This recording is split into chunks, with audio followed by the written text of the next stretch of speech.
Good evening, ladies and gentlemen, and welcome once again to Rogues Gallery Live.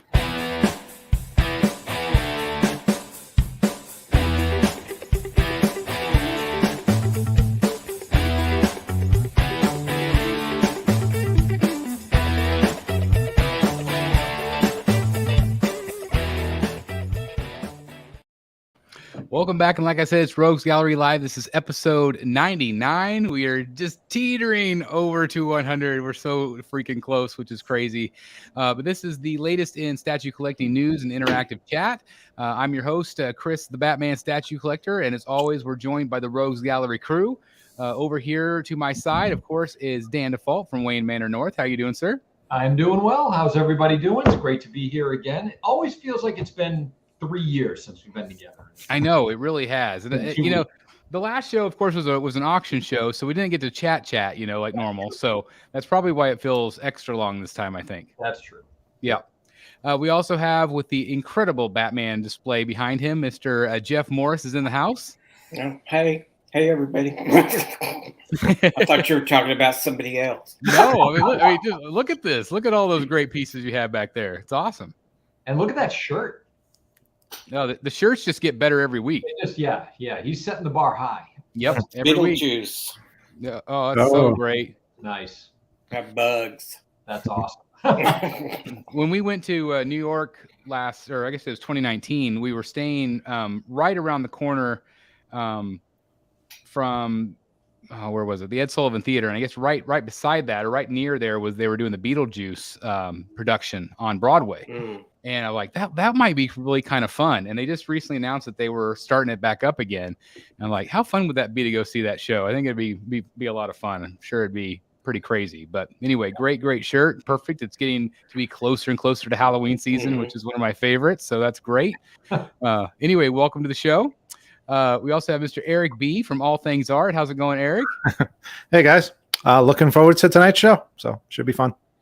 Speaking of All Things Art, please make sure you check out his channel. Does a lot of statue repair work. So if you're interested or need, I think he's pretty booked up solid right now. But if you need something, and plus I'm going to be sending him apparently some ice shards here real soon to see if he can fix my ice. But anyway, congratulations on the channel, and again, welcome to the show. Thank you.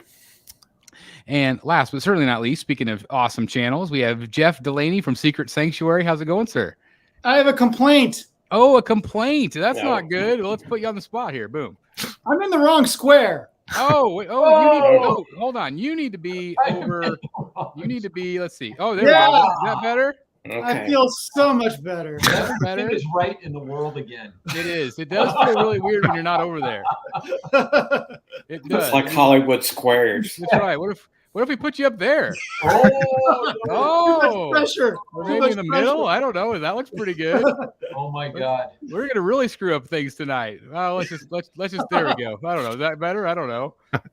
No, here we go. Okay. Well, anyway, so welcome to the show, everybody. Like I said, this is Rogues Gallery Live, and we've got some great topics tonight. Actually, right before the show, the reason why we were a little bit late going on is actually we were talking a little bit about New York Comic-Con and a little bit of Jim Lee.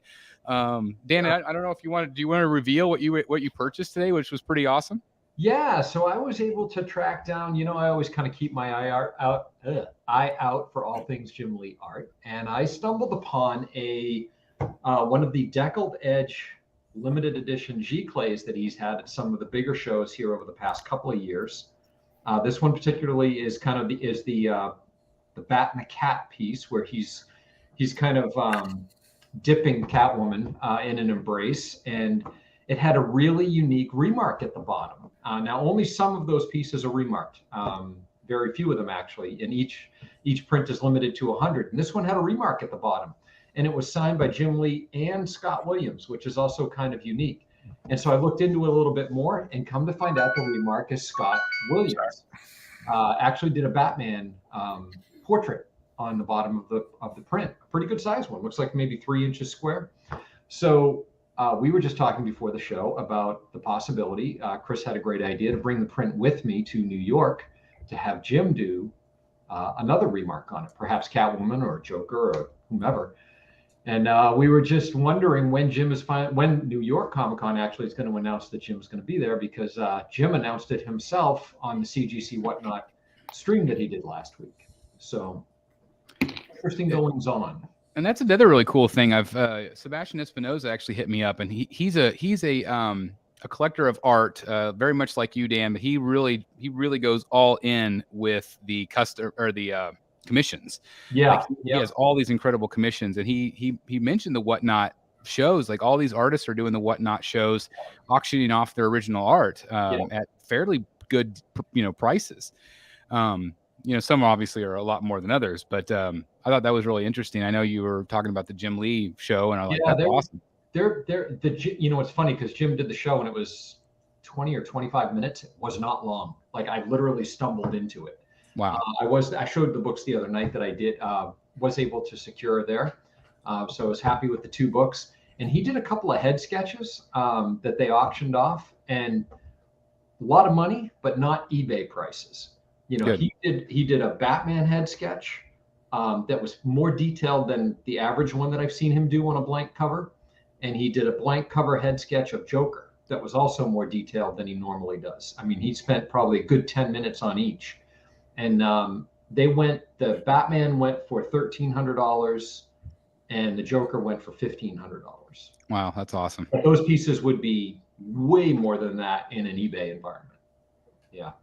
Just think of all those awesome guys that got them for free at our panel, Jeff. Yeah. Man, they probably don't even know what they have. Oh, not even close, I bet. Yeah. That one guy had never been to a convention before, so he probably has no idea. That was probably, a $1,500 sketch or something? That's crazy. So what did he have in his pocket that Jim gave him the sketch? Oh, I don't remember. He always asked for... Yeah, no, it wasn't. This particular guy just told the story that this was his first convention. And Jim asked him, well, what brought you to the convention? And he told the story about his friend had an extra ticket and blah, blah, blah, blah. So he gave him that just for the story and for being at his first convention. But everything else went to what you had in your pocket. Okay. But definitely, if you're ever there, bring like ketchup packets or mustard packets or soy sauce or like balls of twine or just the weird stuff. But this is my screensaver on my phone from when at that show I took a photo of the screen of him drawing Joker. It's like, and he gave that away. Oh, I know. So that is very much the same kind of portrait that he did on the show, except it had more detail than that. And then he went and put red on the lips. Oh, that's cool. It just popped, and he signed it in red. Oh, it was really nice, but $1,500. That's crazy. Yeah. I don't know. Would you consider that something like that for that? I don't know. I don't know. That seems like a lot. I would, but not for a blank cover, funny enough. I might for a separate and distinct, piece of art. Piece of art. Yeah, piece of art. Were you guys given the opportunity to win that sketch? We all were. Okay, yeah. So he's doing a package in Baltimore. If you get the top tier package, he's giving away 2 sketches to people in that the VIP section. That's awesome. So like the VIP that I went to in Dallas, it was $99. And that was not the CGC one. That was just where you get the print and you get the 3 autographed items and you get to meet him and take a picture. Yeah, that's what I'm doing. And so what do you remember how much that top tier was where you get the opportunity? So the one you just said, it's 100 and you get 3 autographs, a free print and a picture. The top tier, I believe, was 500. And then that puts you with 8 signatures, an even bigger art print. It's like a lithograph. And then you're eligible to win or have the opportunity to win 2 of those head sketches if you're chosen. That's right. That's awesome. That's really cool. Well, anyway, so Eric's going to do that. And that's Baltimore, right? Yeah, I'm tempted to upgrade to that higher package. That's why I was curious, like if you guys did that or not, but trying to get that chance to win that. Just so you know, I'm going to, Eric. You gotta do it. That's what I'm doing. I'm just waiting for it to go on sale for New York. They just haven't done it yet. That's what we were talking about, whether, he'll actually, he is going to be at New York, but then rather if he's actually going to do that event or not. It hasn't been posted yet or anything like that. So we're hoping, because that's something I would definitely be interested in doing as well, even though I just did it. But I would love to meet him again. And especially if I'm assuming that we'll still probably have to do masks at that event, but it would be awesome if we can meet him without the mask, but we'll see. Who knows? Were you required to wear a mask too, Chris, or just him? Whenever we were at Dallas, so Dallas was not a masked event. And so that morning we were all lined up in this really big line, and one of his people came out and they just started handing masks to everybody. They're like, this was Jim Lee's requirement. Okay. So it is what it is. That's why I think he'll probably do the same thing. Yeah. Whenever he actually does the panels, he's not masked because he's talking, but I'm assuming he'll probably do it at New York too, because there's just so many people. And I mean, the Dallas thing, it kind of freaked him out. He even said so. He's like, I'm just not used to being around a lot of people. You know, this is the first event I've been back to. But then he was doing the same thing in San Diego, as far as I know. Okay. So hard to say. And the whole audience was masked in San Diego. Right. Yeah. Also, even during the panel, the audience has to wear a mask? Well, no, the whole event, the whole show. Oh, okay. So panels or whatever, it was all the same. So it is what it is. But hopefully we have a chance to meet him and have those same panels. So I guess we'll see. What's good this week? Anything good, gentlemen? I had a wait list convert today. Oh, what'd you get? The Prime 1 Battinson. Oh, nice. Very good. Very, very good. It's like they knew I had 233 reward points. Yes. And so he's got 233. Send him that email. He'll go for it. So you had to bite. I did. I kept going back to it in San Diego every day. I was going to say you probably have me to thank because I got the same one like 3 weeks ago, but I didn't take it because I ended up ordering directly from Prime 1. Right. But there's no way. I mean, there's surely probably 15 people ahead of you probably got mine or something like that. But I'm just so glad. It's just so great whenever something like that converts. And sometimes if you wait, I mean, people always ask me like, should I get on the wait list? I'm like, why not? It's free. Who cares? And if you don't want it, you can always, I mean, it's not going to cost you anything. You know, you just say you don't want it. Right. And it's probably going to be late. So if I want to cancel it later on, I'll get my NRD back plus a 15% off coupon. Correct. I was going to say it's actually a good thing when it's delayed anymore because you're getting a great deal from Sideshow. And that's new. That is new within the last, 3 or 4 months, I guess. Yeah, real recent. So that's really nice. So that's congratulations on that. I'm still trying to figure out what to pre-order because I canceled a couple items. I think I told you guys, but I haven't told the audience yet. So I did cancel a couple items.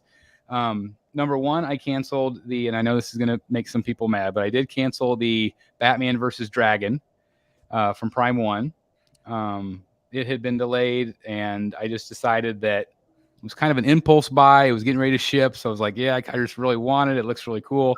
But at the end of the day, I just don't know how I would display it with anything in my collection. And that's kind of where I'm at, which is why I haven't ordered the Dark Knight Returns, which is a piece that I really, really want. Again, another piece at San Diego that I think Jeff and I both were wowed by. Yeah. But I haven't ordered it yet. I have like $800 in points, but I just don't know where it's going to go. Like I have nothing to pair it with. I have, everything's grouped. All my samurai stuff's grouped. All my Prime 1 stuff's grouped. I just don't know where I would put that. I probably will end up getting it anyway, but that's when I do want. So anyway, I did cancel the Batman versus Dragon, and I also did cancel one you're getting, Jeff, and that is the Queen Studios Joker 1/4. Right. Well, you have bigger ones. And that's why it is. I don't want to scare anybody away from that piece. It is phenomenal. The head sculpt is one of the best I've seen. The tailoring was really, really good. It was awesome. And I would absolutely keep it if I didn't have the third scales, but I put them next to the third scales. I brought it down to my wife and she's just like, it's so tiny. Like it looks like a little doll compared to the ones it's standing by. And so that's kind of what made the decision for me. So I'm sad that it had to go, but it just, at the end of the day, it just wouldn't have worked with the display I have. But like with you and all your quarter scale movie pieces, it is going to be, you're going to love it. I think I will. Yeah. Looking forward. No doubt. Hopefully soon. Yeah. I was going to say, I would assume it's got to be pretty soon. So anyway, those are a couple that I canceled. And I don't know. What else do you guys have coming? Anything else that you've ordered or interested in ordering soon? I paid shipping on the Vision Bus like 2 weeks ago, but no shipping notification yet. That is so crazy. Yeah. And Wonder Woman, right? I haven't paid shipping on Wonder Woman yet. No. It's like she's got to be shipping. Yeah. You've been waiting forever. She's probably on the boat. I hope so. So you think you'll get Vision before her? I guess. I mean, if you I would pay hope for so. shipping. Yeah. If he asked for shipping, and it wasn't too bad. It was $175. Didn't think that was awful for a full size bust. How much did you say? $175. It's like it's not that big. I mean, it's not like he's got like big shoulders or anything. It's just a pretty narrow piece. Yeah, I guess so. That's a lot. I've seen some crazy quotes here recently for shipping from Sideshow or just about anybody. It's been really hit and miss. It's been weird. I don't know what's going on. What surprised me? I was talking to Todd, and I brought up the legendary beast Hulk, and we've been waiting for that pre-order to open for a long time. Yeah. And I said, man, the shipping on that is probably going to be just awful. And he said, probably 300. No way. And I was like, no way. How can that be? And he said, no cape. He said, Thor was 300, huge cape. Magneto was 300, huge cape and big construct. Hulk doesn't have those. He's got a huge torso, though. He does, but and the base is massive. I mean, that's his opinion. That is shocking. I'm going to have to respectfully disagree on that. I think it's got to be more. Well, I mean, hopefully I'm proven wrong, I hope. Yeah. Ryan E says, I paid $175 for the Vision Bust as well. So, and Pop Culture Fate in the house, shipping is a mother. Yes, it is. Yes, it is. Okay. So nothing else new?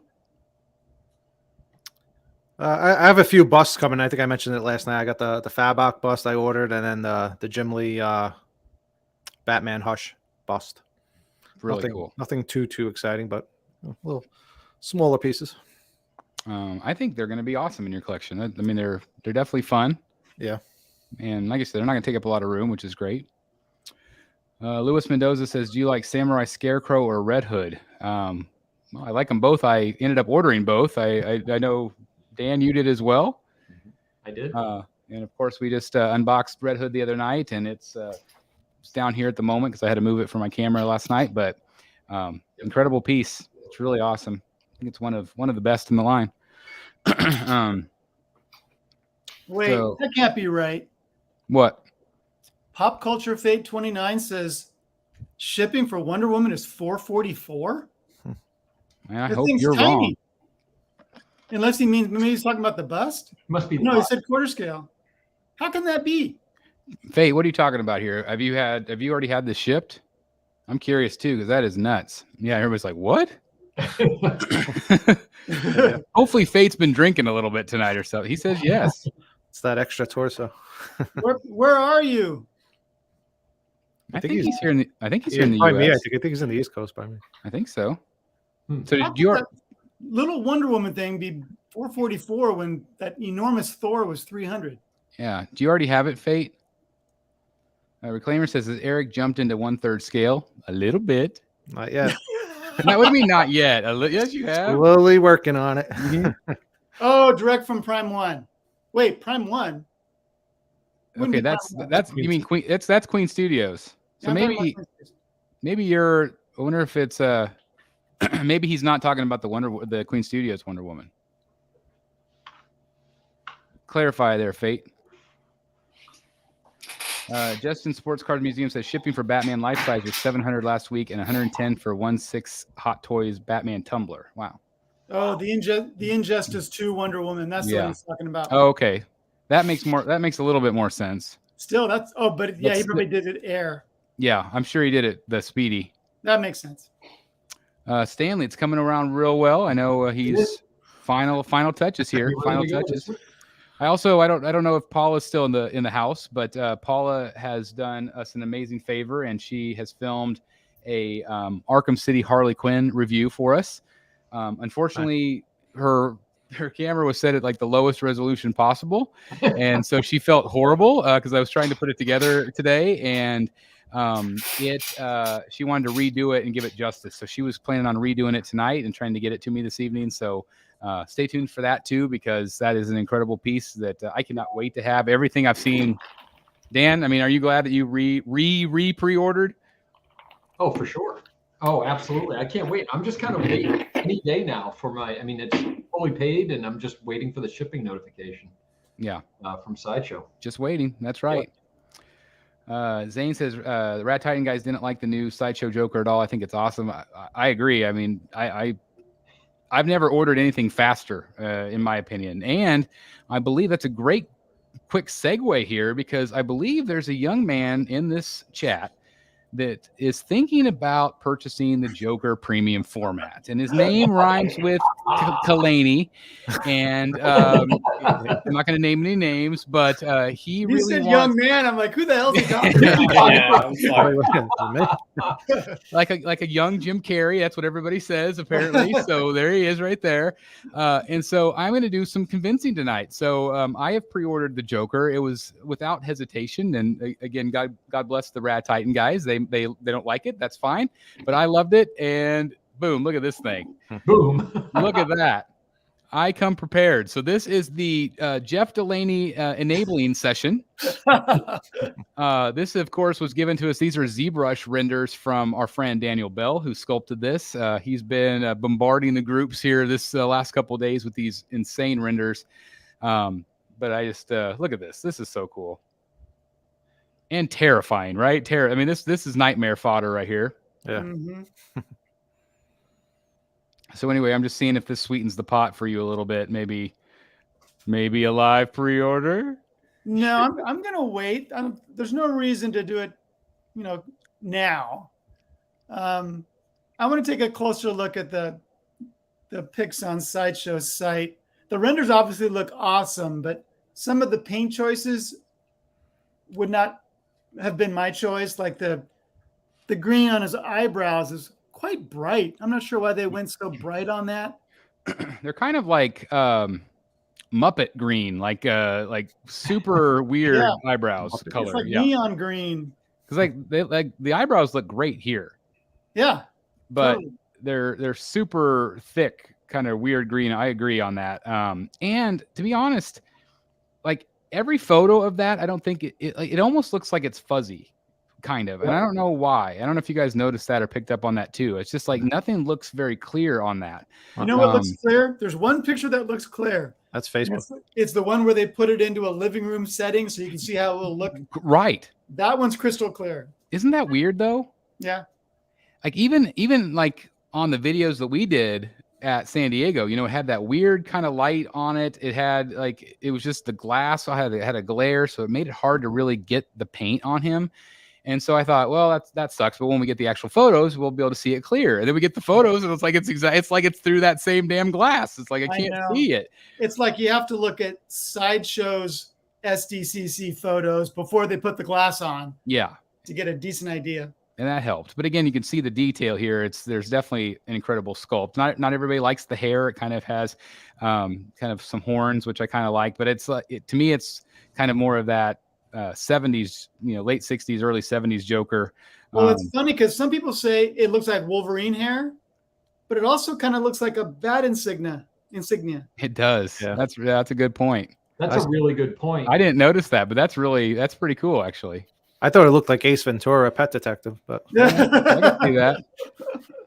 Well, again, this is young Jim Carrey right here, so it works out great. It's a win-win either way,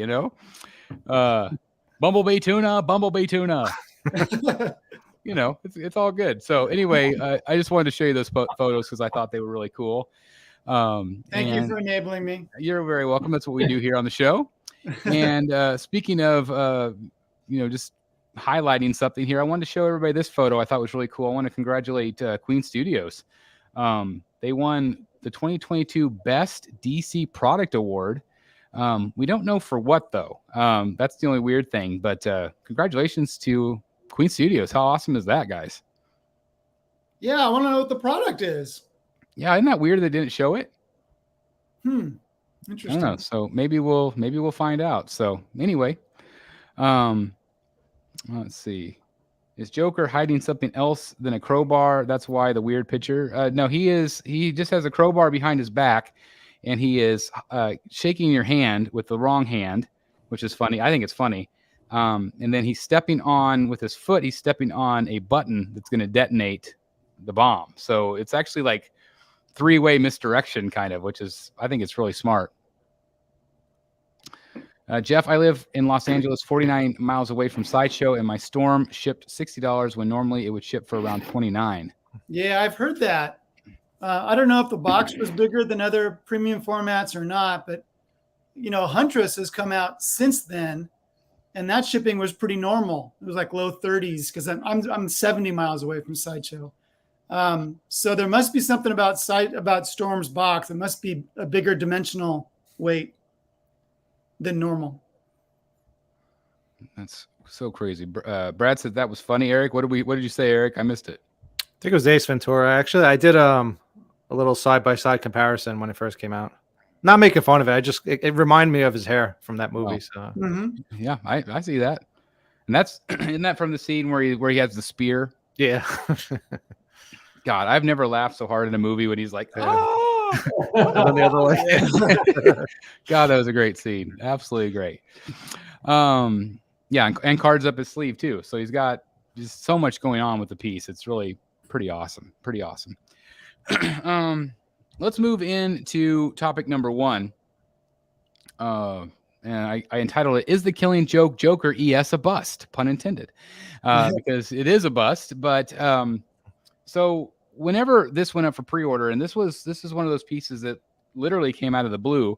I didn't even know if this was like actually, to be honest, I saw it the night before and I thought it was a cosplayer. It's like, oh, that's cool. But then I saw the bust itself the next morning, and I started doing some research, and I'm like, okay, X Penguin Toys, they work with a lot of the bust companies and things like that. So I'm like, okay, these are licensed. And I always try to make sure I talk about licensed stuff on the channel. And so I thought it was really awesome. And an even bigger selling factor was that it said everywhere on it an ES of 99, which everybody was like, huh? Like, how is that even possible? Well, and so I ordered one. I know it went and sold out really quickly. I know, like, I was, at least of that initial sale, I think I was like the last one to get one. I couldn't even put a deposit down. I had to pay full pay. Wow. Really? I did. So I paid full pay for it, which is a little bit scary because it's a company that I've never ordered from. We haven't really seen necessarily the finished product yet. So that makes me a little bit nervous. But the price point was pretty decent. Actually, it was a lot better than most people thought it would be. And it looks like it's a really large piece. And again, we'll look at photos here in just a bit. But again, the ES was a big selling point. Well, lo and behold, about a week later, some of our retailers that we know, such as Todd, started getting more in, the pre-order would come back up, and now you can order it from different retailers. I still haven't seen it from a lot of retailers though, but all of a sudden it said that the ES of 99 was for, I believe, Asia collectors. So that means that we don't know what the ES is yet on this piece. So I feel like that's pretty shitty. Yeah. You know, that's pretty shitty. But I want to hear your thoughts on that, because some people ES does not matter. Some people could care less. They just want the piece. Other people want it for, obviously, there are people that just want to buy and sell. Nothing wrong with that. If that's your game. Other people want a lower ES or that expectation if you might have it for a while and then sell it. Sometimes you can get a little bit better price for it whenever you go to sell it. Supply and demand type of thing. But what do you guys think about this ES announced and then like, oh, yeah, we're sorry, it's actually just this little region that's 99. What do you guys, let's go around the horn. What do you guys think? The thing is, I don't even think it was a week. I think it was the next day. So like they said it was 100, which kind of puts you into that impulsive, buy, mode, thinking like, you're going to miss out on it. So it kind of pushes you to buy it right away. And then that, certain retailer, I think somebody made a comment on Facebook, oh, I missed out on it. And then, the retailers are posting, wait until tomorrow. All of a sudden, next day, now there's more in stock. And it's like, okay, I guess now it's sold out. And then I think it was either the third or fourth day, again, I'm seeing it pop up again as in stock. So it's still with an ES of 99 at that point, though. Yeah. And then we later found out, I think Jeff found out about the whole Asia limit, edition size thing. So I have thoughts. Let's hear him. Let's hear him. To me, it's the strangest licensed pre-order I've ever seen, because the manufacturer isn't selling it. There's no website for Penguin Toys selling this statue, or for, was it Limit or something like that? Limited, them either. Yeah, something. So all we have are suddenly it appearing on distributor websites. If you happen to be Facebook friends with the owner of Limit, whatever, where it first appeared, and I think that there might be a slight language barrier that's causing problems here. He posted, and this was from the beginning, that the 99 was for Asia Pacific. And then it's phrased very strangely, but he puts in a date range of August 18 to September 18. And he called it, do you remember what he called it, Eric? I forget the phrase that he used. He doesn't say pre-order window, which would have made it obvious. He used another phrase. I can look it up. But what he was trying to say was they're going to have an open window from August 18 to September 18th and take as many orders as people want to order. And now I understand, after talking to someone else, that will happen, and then they will establish the global edition size after that window closes September 18th. But because, the guy only had like 200 friends on Facebook. So okay. All we can do is go by what Todd says or what all the other distributors say, and they said 99. So I think that's where the confusion is. I think there's a language thing going on, and a weird rollout where instead of the initial rolling out being the manufacturer, it was the distributors who first made it available. So I have the phrase you're looking for, that picture you sent. So it says the booking time is from August 18th to September 18th, and then in parentheses end till sold out. So but the only ones that can book it though are the resellers. Right. So they can sell as many as they want. Maybe so Todd's going to have this all the way through September 18th at least. And so I got to be honest with you, Chris, I pre-ordered it too. Oh, I didn't know. Oh, wow. And part of it was because I knew that if for some reason I couldn't fit it or something like that, I could sell it, because there's only going to be 99 of them. Right. Now that I know it's going to be way higher than that, it's likely I will cancel. See, that first night that happened, I thought about the next day, and I was like, all right, maybe he put them up a few at a time. This way, people, scalpers weren't jumping on him right away, and he was saving a few for the next day. But then the whole thing following that, it just didn't make sense. So, well, it didn't make sense to Todd either, because I texted him yesterday morning and said, this is what I think is going on. Yeah. And he read my text and said, yeah, that sounds like that's what's going on. So he's getting the information the same time we are. So normally in a situation like this is where everybody gets out their pitchforks and I will never buy from them again. They're screwing over the fans and blah, blah, blah. Right. Negative. Which I understand. As people should be upset. Do we cut them some slack, since this is kind of like their first thing? It's like, yep, it's an epic fail. But at the same time, the guy did say, just like you said, it's kind of lost in translation a little bit. No one's even heard of these guys before. We definitely got on the hype train, right? Same thing. It's like, if it, the low ES, why not? It's going to be really sought after. It's a really cool piece. Well, like I said, if it's their first one, it goes to that saying, fool me once, okay, fool me twice, then shame on me. So we'll see. Marcos from Collector Zone's in the house. There's no global size, Jeff. That's the issue here. It's not like Penguin is licensed in the North Hemisphere, not even close. So I guess we don't really know. Although, are you saying that there's no global license? I wonder if that's what he's trying to say. Well, there doesn't have to be a global license. There just has to be a license outside of Asia Pacific. Right. I mean, Todd's going to get them from anywhere, right? Right. So are some other distributors. So correct. Could be a European license or something. I don't know. So again, like I asked the question about, do we cut them some slack? Like, what do you think, Jeff and Dan? Like, what do you think? Is it like, or do you feel like we should since they're new, or do you feel like it's just one of those things like, oh boy, what a horrific start for this company? Quinn Studios has done it multiple times. Oh, you're talking language thing. You're talking about like the Fig Arts. Yeah. Yeah.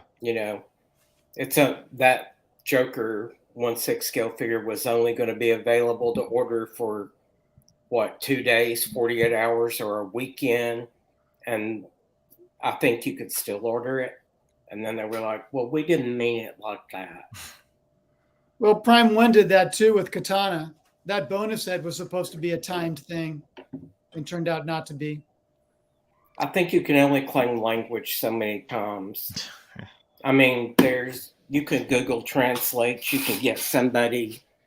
I know somebody speaks English everywhere in the world now. So, well, that's true. They should have gotten somebody, and there should have been a broader announcement than to his Facebook friends, which only number a couple hundred.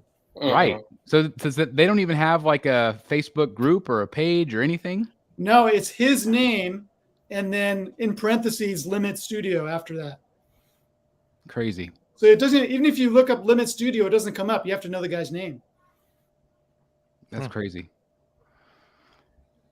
Again, it's just kind of, it boggles the mind, really. Like you said, the weirdest licensed rollout, maybe ever.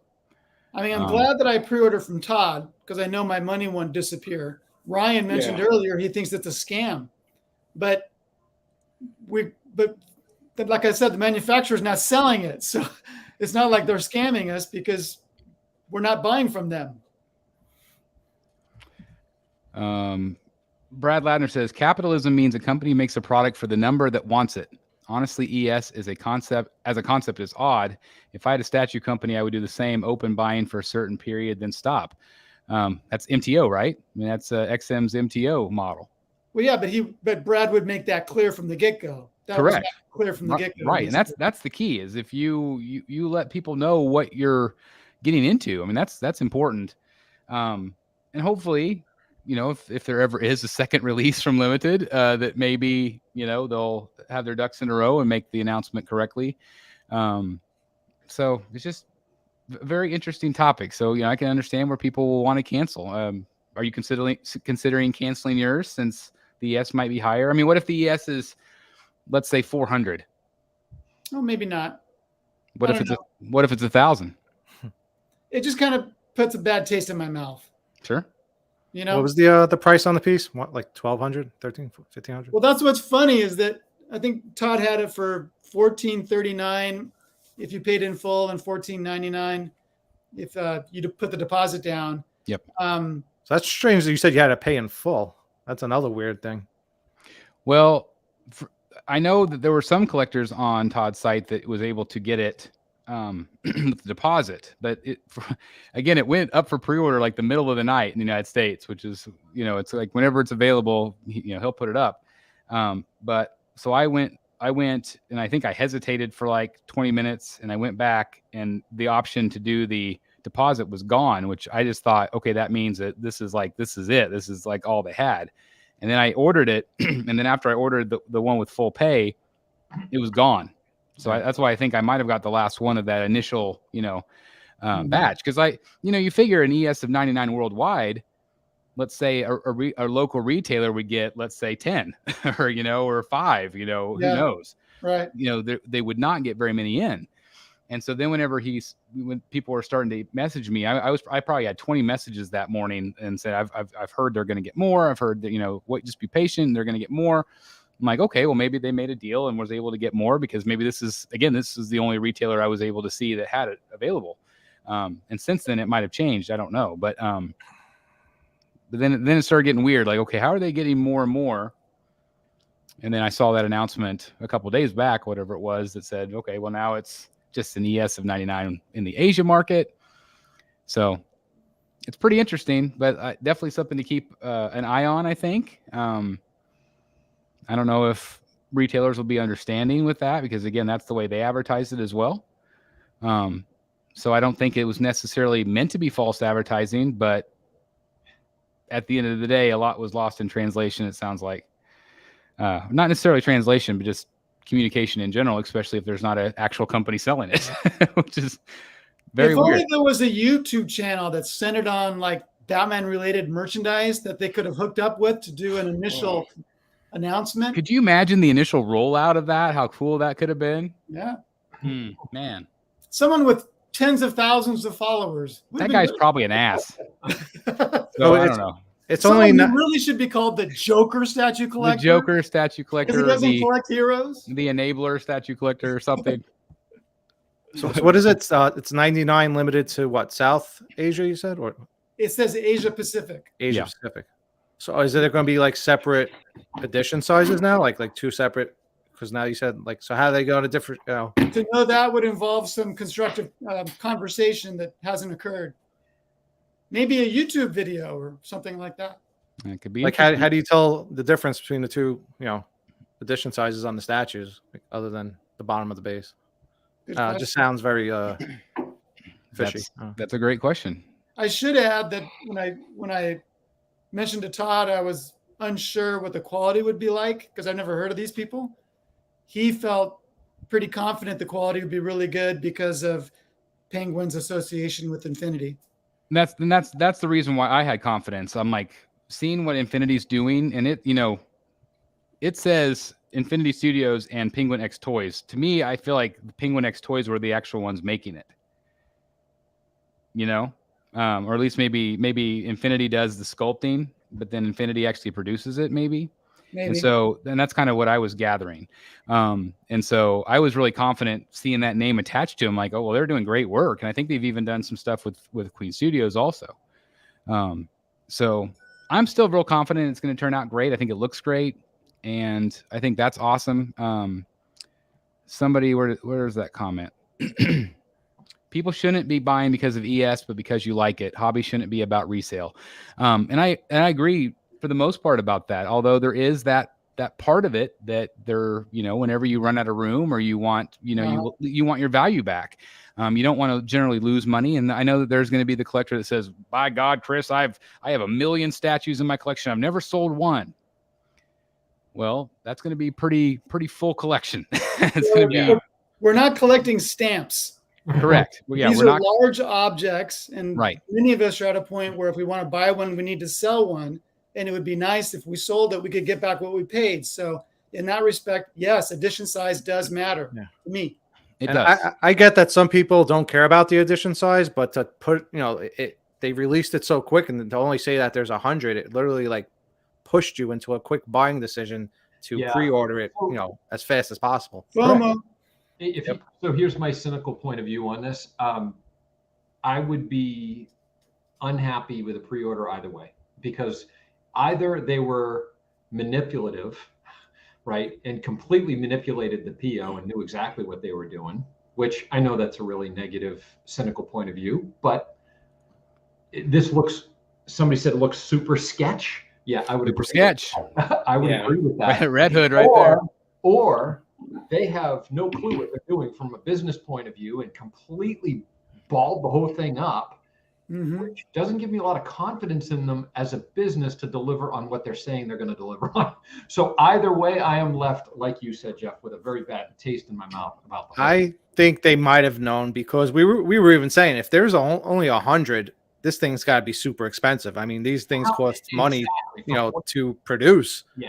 And with the ES of 100 and then a price of only 1,500, you start doing the math, it doesn't really work out too well. And look at the piece. If you look at that piece versus other busts that are being created and launched in the market that are of a similar size with a similar level of detail. And look, I mean, I know they're just photographs, but the materials look really good. The sculpt looks really good. The tailoring everything looks really good. It should be $3,000.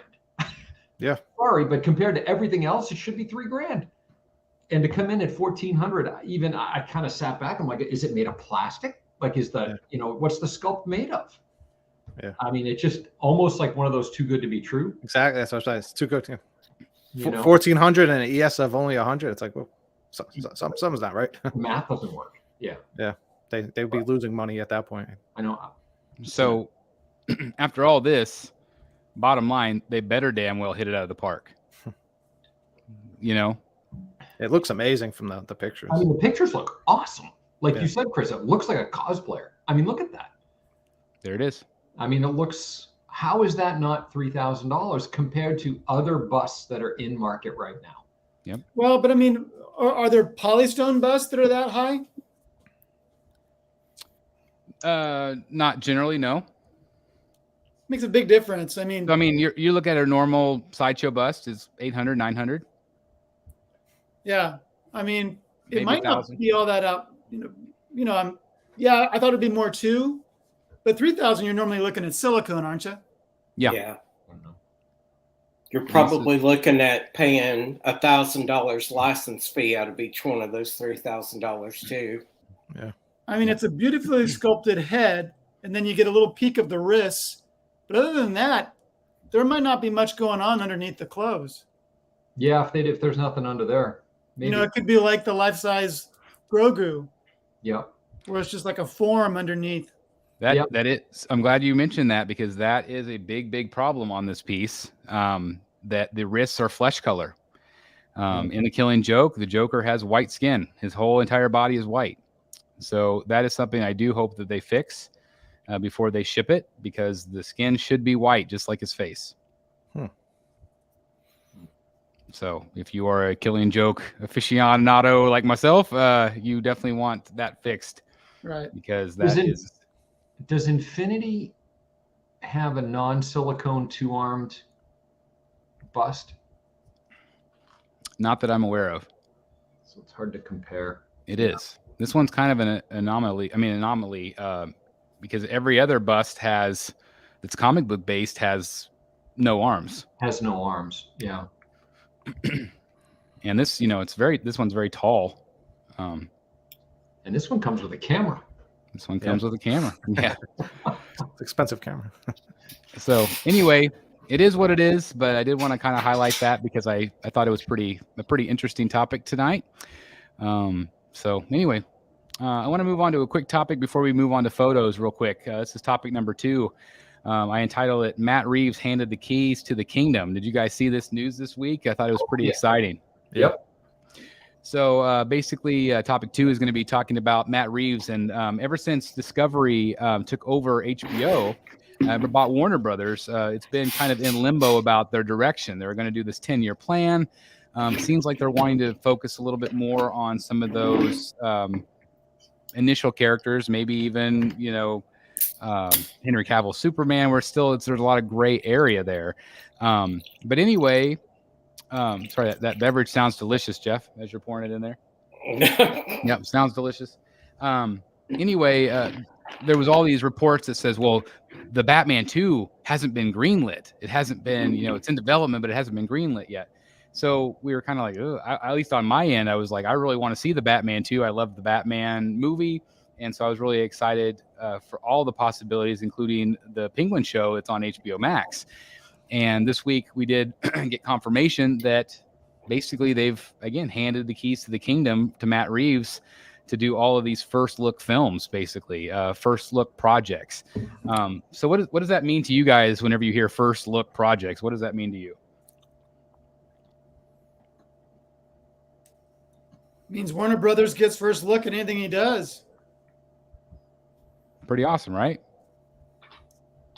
Yeah, it makes him exclusive to them. Right. It means he can't branch out to other studios.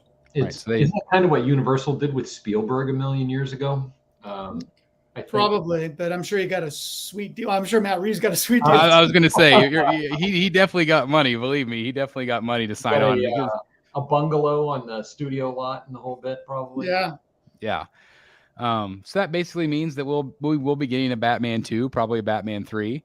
And then obviously the development of the show as well. Are you guys excited about that Penguin show? Like from what I've heard, they want to include Joker and Scarecrow into that show. So what do you guys think about that announcement? I thought that, or at least that rumor, at least. So that one's not canceled? No.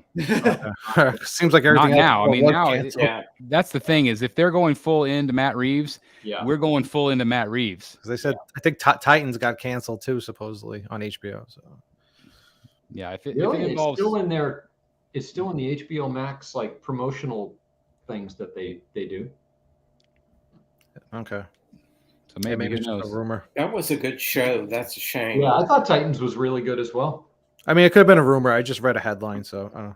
I'm pretty sure it said it was canceled. Could have been just somebody, assuming because everything else is being canceled.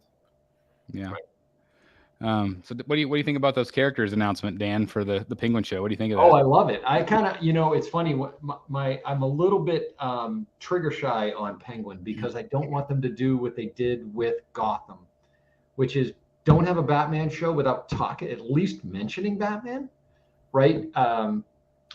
I don't know. It bugged me forever that they kind of shied away. And I know there were licensing rules and whatnot with that show that they ran into, but like you couldn't call the Joker on the show, right? Call Joker the Joker, call Scarecrow the Scarecrow. You know what I mean? Like make it a Batman show. Jerome, it's okay if it's focused on the villains, but make it a Batman show. Yeah, I agree 100%. So I wonder if they would use the actor from the movie, being the Penguins from the movie. Yeah, they are absolutely. And he's signed. Yeah. Yep. Yeah. So I mean, the show will center around him, which, again, I think it'll be kind of like, I don't know if it'll be kind of like a Sopranos type of show where it's like all mob, centered, where it's like the families and how the dynamics of him rising to power and all that stuff, which I think could be really interesting to see kind of from the villain side of things. Him rising up to be the kingpin that he's going to become. But yeah, I agree with Dan. I think you absolutely have to have at least some nod to Batman in there because clearly, unless this is a prequel before, which they could do technically, they could have him before because this is only year 2 of Batman. So you could have Penguin's kind of like upcoming, at least until this point. Although I think it'd be smarter to have it be like from the movie on. Well, that's a good question. Is it continuity with the movie? Yeah. Right. Is it like an in-between piece that they're going to do, or, which would be something completely new, like especially if he's going to do the trilogy. So like now we're going to see Joker on HBO, and then what if they put Joker in the movie 2 years from now? It's like, right. I mean, I guess it could work, but it's different. Yeah, it'll be real interesting to see what take they do. But I mean, I would assume they're going to want it to all tie in very, specifically to what's going on in the second film. I'm sure they have it, I'm sure Reeves has it all mapped out, in his head, like, okay, for the next, we're going to do 2 seasons. It's going to be, maybe they're short runs too. It's 6 episode kind of seasons, right? People are used to those now, right? So, 6, maybe 8 episodes, something for 2 seasons. And then that following year is the year that we get the next movie and everything kind of ties in. Kind of like what they do with Peacemaker. Yeah, I could see that. Exactly. Yeah, that's a good example. Yep. Yeah. This is off topic to this topic, but yeah, did you see the Cape Crusader got canceled? Yeah, that sucks. Yeah. I was probably looking forward to that more than just about anything. And for those of you that don't know, this was going to be an HBO Max show that basically continued on the tradition of the animated series, but made it even cooler, even darker, up to date. With the right creative team too. Correct, 100%. Yeah, Bruce Timm is on board, and that is a killer. Do you, any idea why they would cancel that? Like it seemed like it had just so much potential. I don't know. Hopefully they canceled. Was it Gotham Knights? Because that looked terrible. They did. They Okay, did. good. Yeah. Yeah, all of that stuff was canceled. They wiped the slate clean for all of that stuff. Except the Flash. Except for the Flash. That's a good point. And Which Django. Oh, go ahead, Jeff. Would have been the one. Would have been teetering on the edge if I had money in it, but.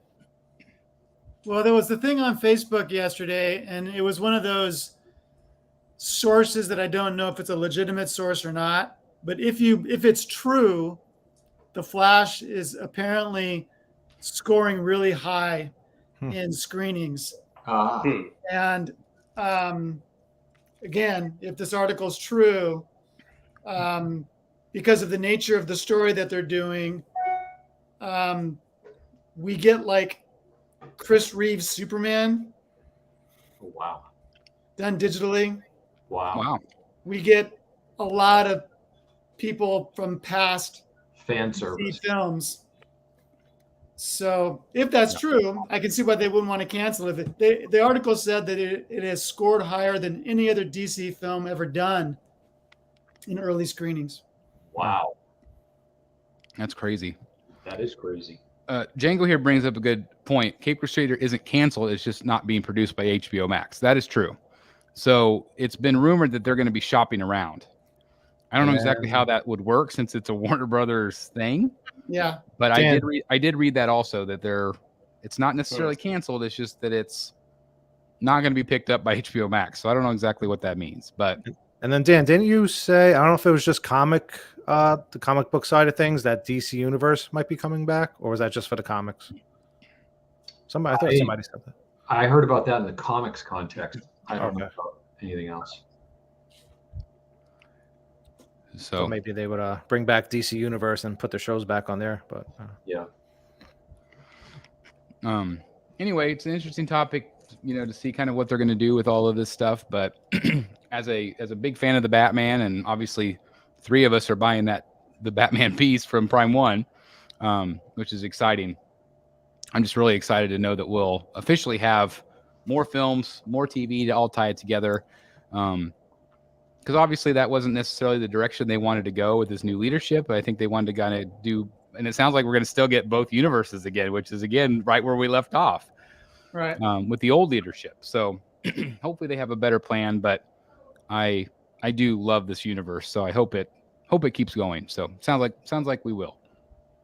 Anything else you guys want to say about that before we switch over to photos?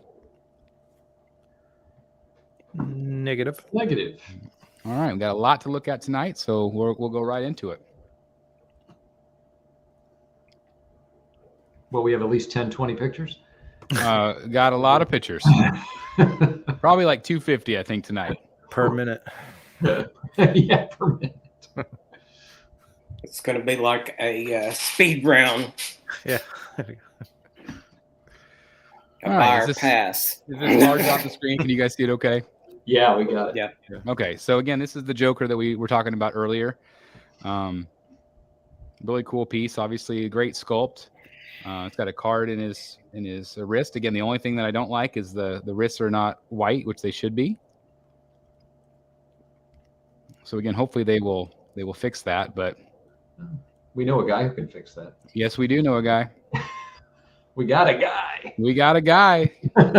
So is that a card or like a cufflink? Because obviously that's not a real size card. They are the cufflinks, I believe. Okay, yeah, it looks like it's sewn in. Okay. Yeah, it looks like a tag. Yeah. Which is the way it is on in the book. Really? I don't remember that. Huh. Well, let's see. I mean, it does look amazing. It's a little bit big. Let me grab my cover.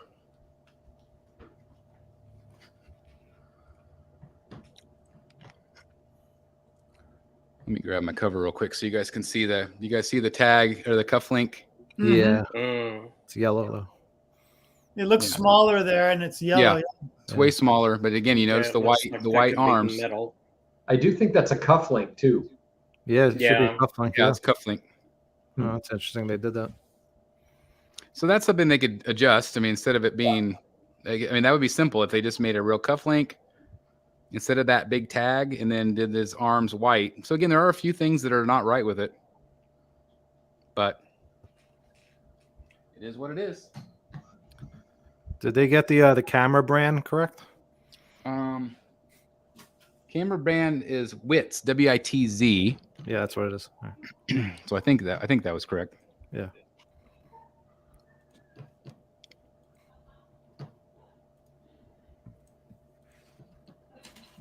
All right, try again here, round 2. All right. So yeah, the camera's correct.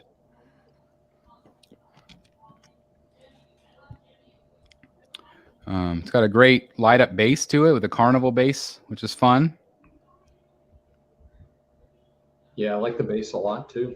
Yeah, it's something neat. It has a lot of storytelling. Again, there's the Penguin Toys logo and it says distributor. So who knows? But this By the one, way, that Witz camera, yep, Witz is German for joke. that's awesome, right? Is there? That's so cool. That's really fun. That's a great bit of knowledge right there, Mr. Delaney. Appreciate that. So yeah, this will be interesting to see what it ends up being like. Hopefully it'll be okay. This is a piece that we saw at San Diego. This is the Black Panther on Throne from PCS. This was a massive piece. Yeah. Especially the chair. Can't remember what the price point was on this, but I thought it looked pretty good. Yeah, it looks cool.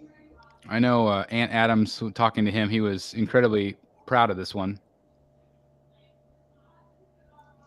Yeah, it looks good. Chair's awesome. And the chair is massive too. I mean, it's a really big piece. So if you're a PCS collector or a Black Panther fan, that's what it looks like masked. What'd you think of it in person, Jeff? Yeah, I thought it looked good. It's not something that I would need for my collection, but I think it looked good. Yeah. Again, masked and unmasked there.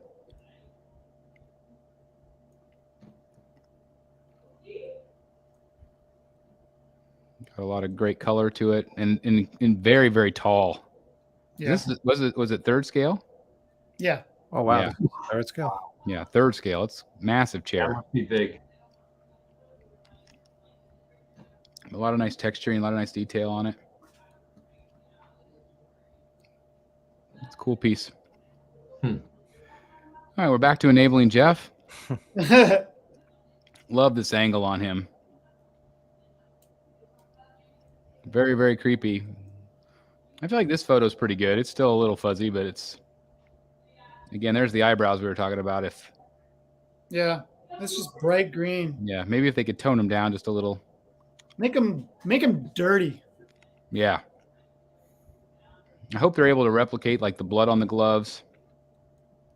You know, really, because a lot of times I feel like production-wise, sometimes the paint effects are a little bit lighter than they are in the prototype, whereas these are a little bit more bold. So I would love to see this still dark and splattered real nice. Hopefully they're able to replicate that, even like the grime on his pocket. Look at that. That is not in focus. Right. This is their professional photo, but it's not in focus. It's blurry. So strange. Says the man who leaves the plastic on his lens. Oh my God. That was so embarrassing. I thought that was awesome. Oh, horrifying. I'm like, oh my God, I've done 4 shows and they've all been with this plastic thing on my camera. I tell you, this is amateur hour at the BSC. Did you guys notice? I didn't even notice this. The playing card Oh, look at that. emblems on the jacket. Nice. That's a good touch. I love that. I thought that was really nice. And then the playing cards that were, somebody said earlier, the bloody crowbar. I just love that. Look at that. That's probably the cleanest image we got. Looks good, Delaney. Chris, which Batman are you pairing him with? That's a great question because I don't have a quarter scale Batman anymore. Other than I take that back. I've got 2. I've got the Batmobile, or the Bat Bike. I'm sorry, the Bat Bike from XM, and I've got the Samurai. But I sold my Sideshow Batman. So right now, my thinking was that I was going to do Batman and Killer Croc in quarter scale from Prime 1, and then surround all the villains around that. Gotcha. But God knows if we're ever actually going to put that thing up for pre-order. It might be kind of cool to put, I know it's a different storyline, to put all the villains behind that Bat Bike somehow. That could be kind of cool. I have a couple of them back there. I've got Catwoman and Scarecrow just to see how they would look together, and they look pretty good together. Yeah. At the same time, though, I can also see it just being kind of the standalone piece of my collection as well. He's going between Scarecrow and Mr. Freeze if I get him. I was going to say that's what Jeff did, a little mock-up, and it looked fantastic. Yeah, that picture, that looked really good. Looked really good. So anyway, I'm a big fan of this. I love it, especially seeing it in person. It really sold it for me. Even the base. I wasn't a big fan of the base at first, but again, seeing it in person, it works. Oh, I think the base is cool as hell. It matches the whimsy of the character. Yep. And again, the nose is the detonator button, which is cool. This guy kind of came out of nowhere. This is little Hordak's buddy. I can't remember his name. Does anybody remember his name? It's just Hordak's minion. Okay, Hordak's minion. I was close. Hordak's buddy. It's close. So this is actually a reissue. Tweeterhead put this out a while ago. This was already shipped, but this is they didn't run the entire 500 edition size, and so they produced the remainder of those 500, and Sideshow was selling them. It was exclusive to Tweeterhead previously. Now it's available through Sideshow. Oh no! So is that going to piss off people too? Of course. Oh no! I did not know that. Yeah. So we have more controversy on the show tonight. Is there any paint difference at all, or is it exactly the same? It's the same thing. Ooh.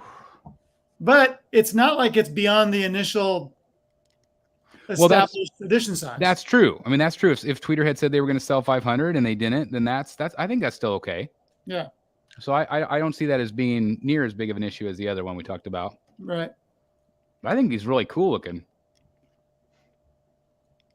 I can see a lot of people wanting this just to have another character with all of the great Masters of the Universe people that they're doing. Mm-hmm. I didn't see the price either. I'm assuming it's pretty reasonable. It is. I can't remember what it is, but it's not bad. And it's great because it actually does match the base perfectly. Yeah. Yeah. With that silver effect. So it's really cool. I thought that was neat. I didn't realize it was a repeated thing, but it makes sense. Mm-hmm. They didn't do the whole run. That makes sense. Same thing with Diamond Select. They didn't do all the run of the of those busts, the animated series busts, and they went ahead and finished those off finally. Mm-hmm. So look at this thing. Yeah. This Queen Studios life-size bust.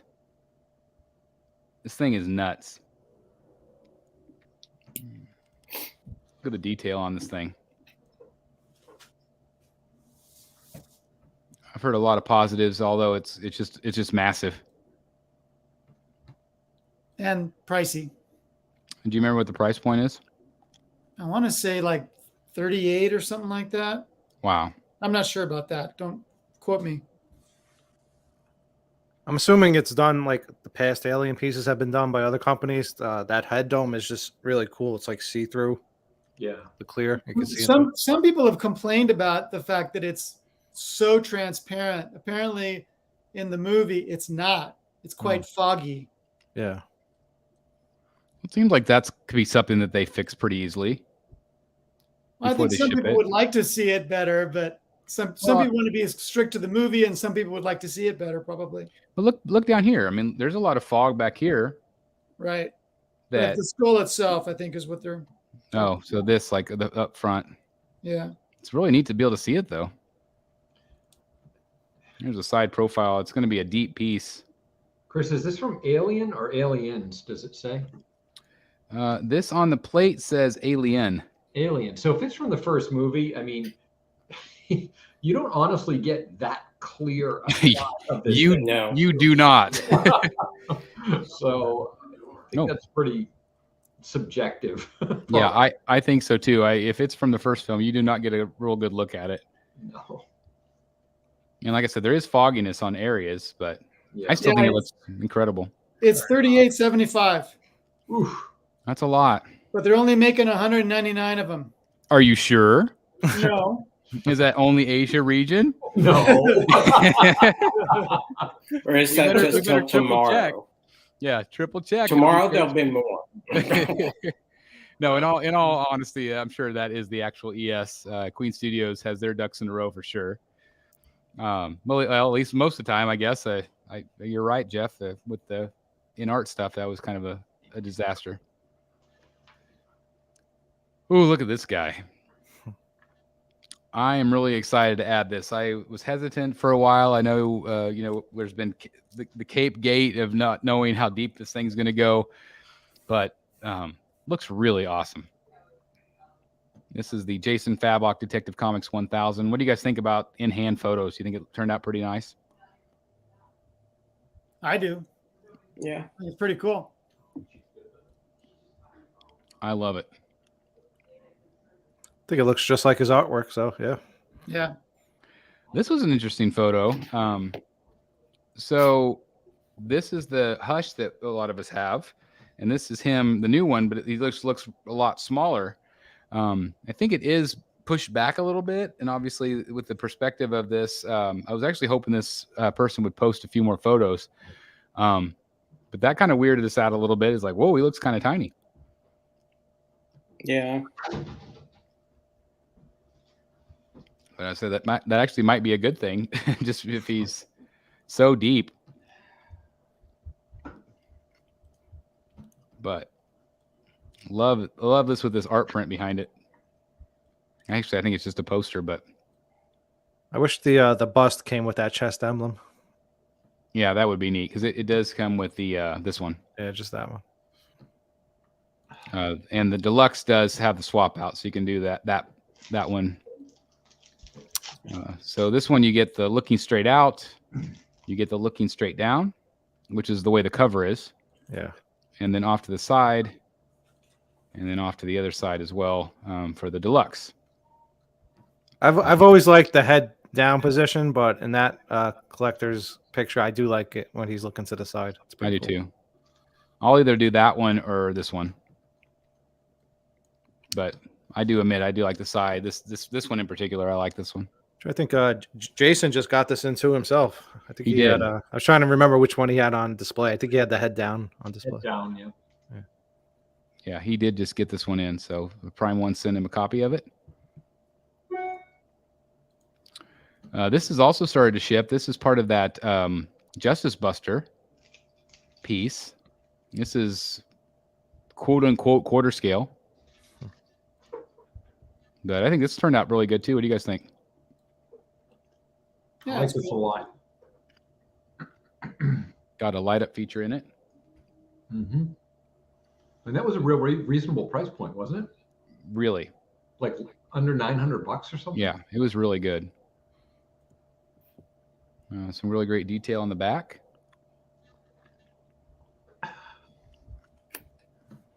These are just some in-hand photos from collectors, so it's always nice to see these. I have kind of a big Prime 1 section here of just stuff that's finally being released, which is awesome. There's the base for it.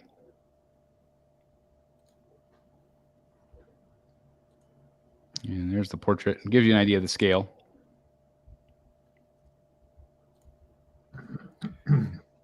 This one has started to ship as well. I love that portrait. Yeah, she's looking really pretty. It's really interesting what they did with her skin to kind of make it kind of a black and white effect. Mm-hmm. Yeah. With this one. It's a cool piece. This is Katana, of course. This is a 3rd scale. I think it's pretty limited if I remember right. I don't think it's a very high ES at all on this. But she's lovely. Yep. And so that's one portrait right there. And then of course there's the more traditional with the mask. And I like this one too a lot. I like that too. Yeah, it's just really pretty. Again, I think it's going to be pretty limited. I love the white eyes. It's really pretty. Cool. And there she is. Just to give you an idea, next to the new Dark Knight's metal piece. That's cool. Which is also started to ship in Asia as well. Yeah, it turned out really good. Speaking of turning out really good. Look at that. Look at this. Ladies and gentlemen, that's a winner right there. Yeah, unbelievably amazing photos. Yeah. This is from Steffen, and what beautiful photos he's got for you guys. So he's got this one. This is the kind of the regular portrait. Yep. Also the winking portrait. I know talking with Paula, she said it's just unbelievable how real the leather chair looks in person. I know she's just absolutely blown away. And again, I want to thank Paula for doing the review for us. I cannot wait to see that footage. But every portrait I like. I think it's been really good. Obviously, there's a little bit of controversy with the Jester portrait. So the issue is that people feel like this eye right over here is too wonky. Again, it's difficult whenever you have something like this, because whenever you're looking off to the side, most companies, that's what they do. They put one eye kind of looking this way and then one eye kind of looking at the very corner of her eye. I didn't think it looked bad, but I know some people hate it. What do you guys think? Do you think it's awful, or what do you guys think? Can't tell from this angle. Yeah. There looks fun. The very first picture that somebody posted on Facebook, the one where the eye was off a little bit, that right eye, you know, if you're looking at her right, it almost looked like the outline of the pupil was a little, you know, wiggly looking into the, where I almost thought maybe it was a decal, and maybe the decal slid over. So it's very strange. It is. One thing I really like, you could really see on this photo, like you can see the mesh on her ear, like it would be the fabric would be pulling. Yeah, it's really smart. That's cool. It's one of those that I don't know that you're supposed to look at it straight, like looking straight into the face. Right. And that's, I can't remember where I said this, but it's like, it goes back to Sideshow's Jeff Delaney answer. It's like optimal viewing angle. Sometimes, you know, whenever we blow these things up, you know, when we look at them like this, like that's not how big it is in real life, you know? And so if you zoom back from it and you look at it, how small these things are, those details are really hard to capture sometimes at that scale, when you're actually looking at a third scale or a fourth scale. So I personally think they're going to be fine. But that's just me. But look at this. Look at that thing. Maybe she just has a little bit of a lazy eye. Maybe so. They're going for realism.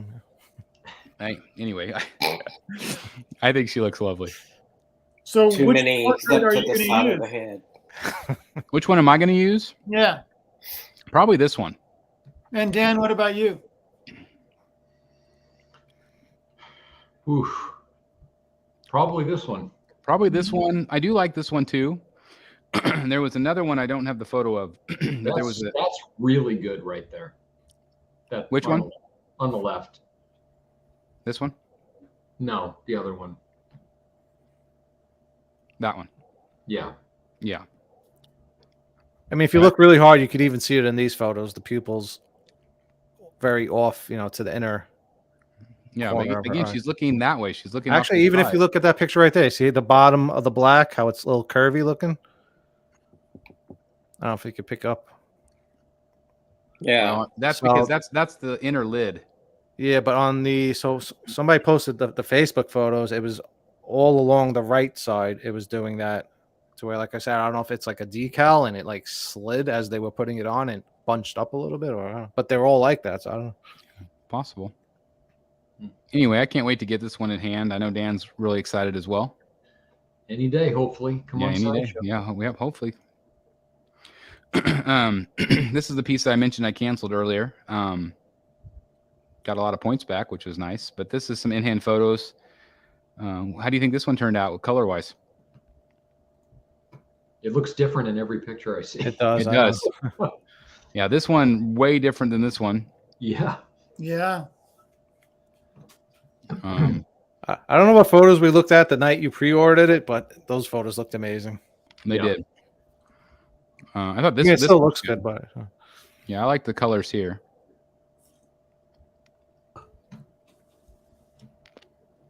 That looks good right there. That looks good right there. I feel like this is probably the most realistic as to what it looks like. Just looking at this, the tone of his skin. Right. It doesn't look blown out to me at all. So I think that's probably this is probably not saturated or anything. Right. Looks good. Yeah, the other, I mean, you know how most of this stuff looks when you take a photograph of it. It looks and we're taking exaggerated. grabbing these pictures off of Facebook. Facebook always compresses the photos. It makes them look terrible. So. And they're distorted a lot. So, but there's the size of it next to the water bottle. I think it's cool. Yeah, it's a cool piece. It's definitely something different. Here's some in-hand photos of the Dawnbreaker from Prime 1. I thought that looked amazing. Definitely not a face you'd want to kiss, but it's got a little the Elvis lip going. Yeah, it does. Thank you very much. Give me a banana sandwich. This guy, I just did a hit or miss on this today, a reaction video. This is actually, I really seriously thought they were going to scrap this piece because we have heard nothing about it, but it's up for pre-order tomorrow. What do you guys think of how this one turned out? I love the animated series head portrait. You know, I don't follow Batman Beyond. I never have. Me either. But is this the armored look for him? Is that somewhere where they take him in either in the animated series or the comic books? Does he get to a point where he's got this futuristic armor, or is this just an interpretation? Say I don't know personally, because I am also just like you. I've never followed Batman Beyond. It was past my time. Yeah. I don't know, Delaney. Do you have any idea, Jeff? I don't know. I don't think he's this Iron Man'd out normally. Yeah. And that's what I don't like about it. Like I mean, I think it's awesome, but it feels like it's too armored. Well, you know what's funny is Sideshow took the same approach, or very, very, very similar. And you know, it's funny. My son, who is 23, almost 24, Batman Beyond is his Batman. Right. That makes sense. As a kid, he'd watch this show every, afternoon after school. He got 30 minutes to watch TV. This is what he watched. And when I showed him the Sideshow piece, I was going to get that. I'm like, oh, it'd be cool to have my son's favorite Batman in my collection. He's like, Dad, that doesn't look like Batman Beyond. Yeah. The Sideshow piece, he's like, no, that's not him. Well, everyone in the chat saying that's not how he usually looks. Yeah. Well, I mean, you don't see any detail in the show. I mean, it's just a figure. Yeah. And that would be, I mean, even at any scale, that would be dull. Yeah, it would. Yeah. I mean, it would look like a shadow. Exactly. Exactly. Right. So they clearly wanted to add some texture then. Yeah. But boy did they. What in reality, and if there was a movie, it would have to be something like this. Yeah. This would absolutely be a movie version. Yeah. And who is this Will Slimley guy? Slimy. I have no idea who that is. I didn't mention it in the video today because I didn't know who he was. Look it up. Sounds so familiar. I mean, it looks cool. Oh yeah, looks great. Comic book artist. He's an Irish comic book artist. So maybe he specifically did a version of this. Yeah. Then, and that's why they're doing it. Let's see. It's got a cool futuristic Batmobile base, which was neat. Mm-hmm. And I really liked the back. Not everybody's going to like the smoke, though. So, anyway, that's that piece. Again, it's up for pre-order tomorrow. Cool. Let's switch gears a little bit. We talked about in art earlier. This was, again, some of these are a couple weeks old because we didn't talk about them on Rogues last time. But these are the 6-scale figures. And the Robert Pattinson figure. I thought this one looked pretty good overall. Mm-hmm. Suit looked really accurate. And the portrait looked pretty good. There was a rooted hair version and a sculpted hair version. I think that's the rooted right there. Jeff, you're more of our figure collector. What do you think of these? It looks really good. I'm still, we haven't seen anything finished. Right. Everything's been a pre-order. And that's the thing, is they're going to have to really wow us with that Joker piece right out of the gate, because they're, Hot Toys is their competition, and if they're trying to take on Hot Toys, well, and for double the price of a Hot Toy, which is getting $600 for these, yeah, there can't be any. We'll do better next time. Yeah, right. Because it's either make or break them at this point. Yeah. Yeah, they've got it, and which is a lot of pressure on them, I would think. Because as finicky as statue people are, the 6 scale people are right there. I'd say way worse, right? It's not. I mean, it's all pretty bad, but yeah, and there's a lot of them. Yeah, there's probably a lot more 6 scale collectors than statue collectors, I would think. It's really hard for me to justify that price. And Hot Toys are doing the same version, basically, right? I mean, they're doing a bat signal also. That has the base with the steps. And they're not doing him, though, right? They're not doing Bruce Wayne, but I mean, I wouldn't buy it. I mean, it's just him. Yeah. So again, it'll be interesting to see how those turn out. But I still thought they looked good. Yeah. This one Jeff and I saw in San Diego. This is again Martin Canale. It's Ronin Wolverine, and this one went up for pre-order since our last show. I still really like this one a lot. It was a fun piece to see. It's a really low piece. Like, it really lunges forward. Mm-hmm. But I thought it was really cool. A lot of great details. So I know we've talked a little bit about that, but I wanted to at least highlight that it's up for pre-order. I love the arrows through the armor. I love that. Yeah.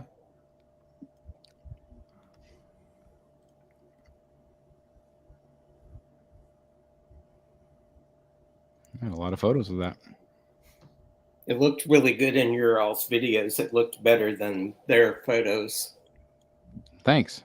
The color, I mean, it just, all of it, it looked, I mean, it was a beautiful piece. Not something I would buy, but. Yeah, I'm in the same boat for me. Yeah, I just feel like it's one of those pieces where it's just a beautiful piece of art. I'd love to see them continue to do something like this with other characters. This was a piece that got some attention. This is a Kotobukiya. Was it 6 scale? I think 6 scale. I think so. This is part of the K-Bros thing, right? Yeah, I think so. I love that. But yeah, it's fun. They're not cheap. Yeah, they're not. This one was their 6 scales are like 600 and something, aren't they? I think so. Because they've done like a Captain America and they've done Thor. For some reason, I thought it was even more than that, but it's over 600. I'm pretty sure of it. But it had not those nice two are. It's a couple different swap outs. It's got a big base, and that might be why it's a little bit more. But it's the smallest Sentinel hand I've ever seen. Yeah, yeah, baby Sentinel. It's 630,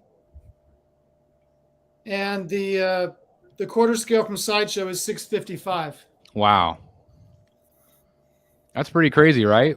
Yeah. I love that other Deadpool that with the missiles and slicing the that one's grenades fun. in half. Yeah, that's Harbottle. Was a Heat Seeker or something? Yeah, Heat Seeker. Yeah, that's a great. That piece. was a crazy. I saw that one in person and was tempted by it a couple times. Kind of wish I'd gotten it, but I thought it was kind of fun when I interviewed him and he talked about that piece, and he said he was talking about how they'll brainstorm when they're designing a piece, and that Matt Black chimed in and said, "And he's got a selfie stick." Yeah, said, of course he does. Do you know? Whenever I was talking with Matt Black, do you know what he said his favorite piece is? What? Kiddie pool.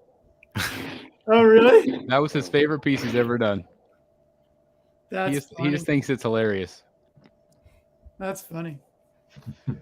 A couple different swap outs for the portrait as well on this one. So anyway, cool piece from them, Kotobukiya. This was another piece that I was actually hoping that they would have. Speaking of Matt Black did sculpt this one. Yeah, that was surprising that was not there. I agree. I don't know if it just wasn't quite finished or what, but again, I know he was really proud of this one. We actually talked quite a bit about this when he asked me what I thought about the lean, him leaning on it, and so that was a really cool conversation. But I think this one's a lot of fun. I really like the idea of this one. I do too, and the lean I like. It's kind of like that brief second of something that you didn't see on screen, but I kind of feel like that character would have done it. Yep. Yeah. You know, till Darth Vader walked in. Yep. And then, stand up straight. So yeah, I just think it's a lot of fun. This one's up for pre-order right now as well. I think Boba Fett looks really good. And it's like a 2-for-1, which is even better. Yeah. It's pretty cool. And there's light up functions on the base and on the carbonite slab. Oh, really? I didn't realize it lit up either. On the sides, where all the on the sides. Yeah, just like the movie. Yep. That's awesome. I just think I like it a lot. I think it's awesome. Mm-hmm. Got some new art prints from Sideshow. This is a new Poison Ivy, so it's of course sparked speculation that maybe we'd get a new Ivy. I think this would be a cool pose. Beautiful art style. Really nice. A little more covered up than the other one. Yes, it is. For sure. The handout's not too far from the last PF, except it was over her shoulder. Yeah. Yeah, it's just very similar, but yeah, like you said, a lot more clothing. New Power Girl, of course, this would go with the new premium format,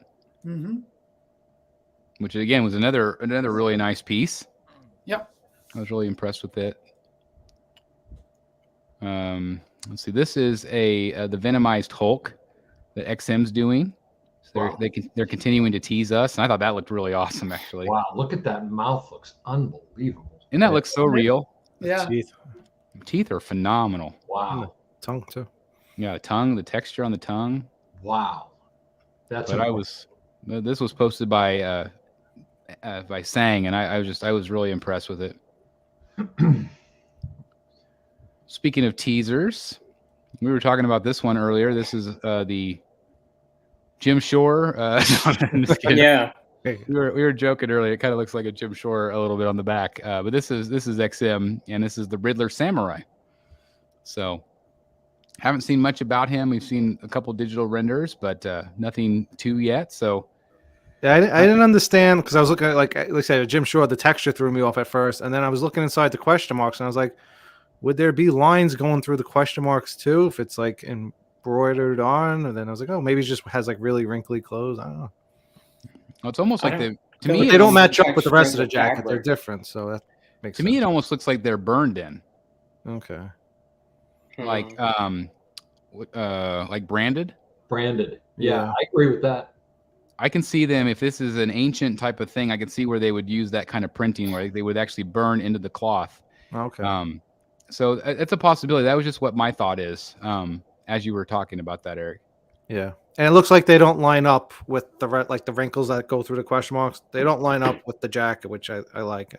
Yeah. I felt maybe it was just lazy, and they just said, "Oh, let's just throw the question marks right over everything." So yeah. So I guess we'll see. I mean, this one's definitely. I think it's going to be a either a hit or miss on this one. I don't know if people are going to love it, but we'll find out. Again, people just want a damn traditional Riddler. That's it. I'm excited to see more of this one too. Yeah, and maybe this one will influence some other companies to do a regular Riddler too. I don't know. This one is from Infinity Studios. This is the Dark Fate Terminator. This thing is crazy. What do you guys think of this one? I think it looks incredible. It's awesome. Scary, real. Yeah. Look at that. That's crazy. It's crazy. I said maybe the beard could have been done just a little bit better, but And again, the problem with this is that nobody really liked this movie, or very few people. So everybody's like, why didn't they just do a Terminator 2 version? And maybe they don't have the license for it. But come on, there's no question who that is. Yeah. No. This is insane. Another picture makes me think of the Creep Show movie where the thing walks in with the woman's head on the tray. Yeah. Yeah. Yeah, that's true. But it just looks like his eyes are going to turn over and look at you. Yeah. And the tagline was, "I won't be back." Mm-hmm. I didn't see this one. But Neither. it's pretty crazy. To add that to the list. So anyway, if you're an Arnold fan, I could see a lot of people wanting this one. But again, it's not the most popular movie in the world, so that could hurt. The eye lights up, it looks like. Yep. Oh, Yeah, it does. I didn't even see the movie, and I like it. I think it looks cool. I mean, for a Terminator piece, I would get it. So It's really, if you're a Terminator collector, you might want to pick this one up.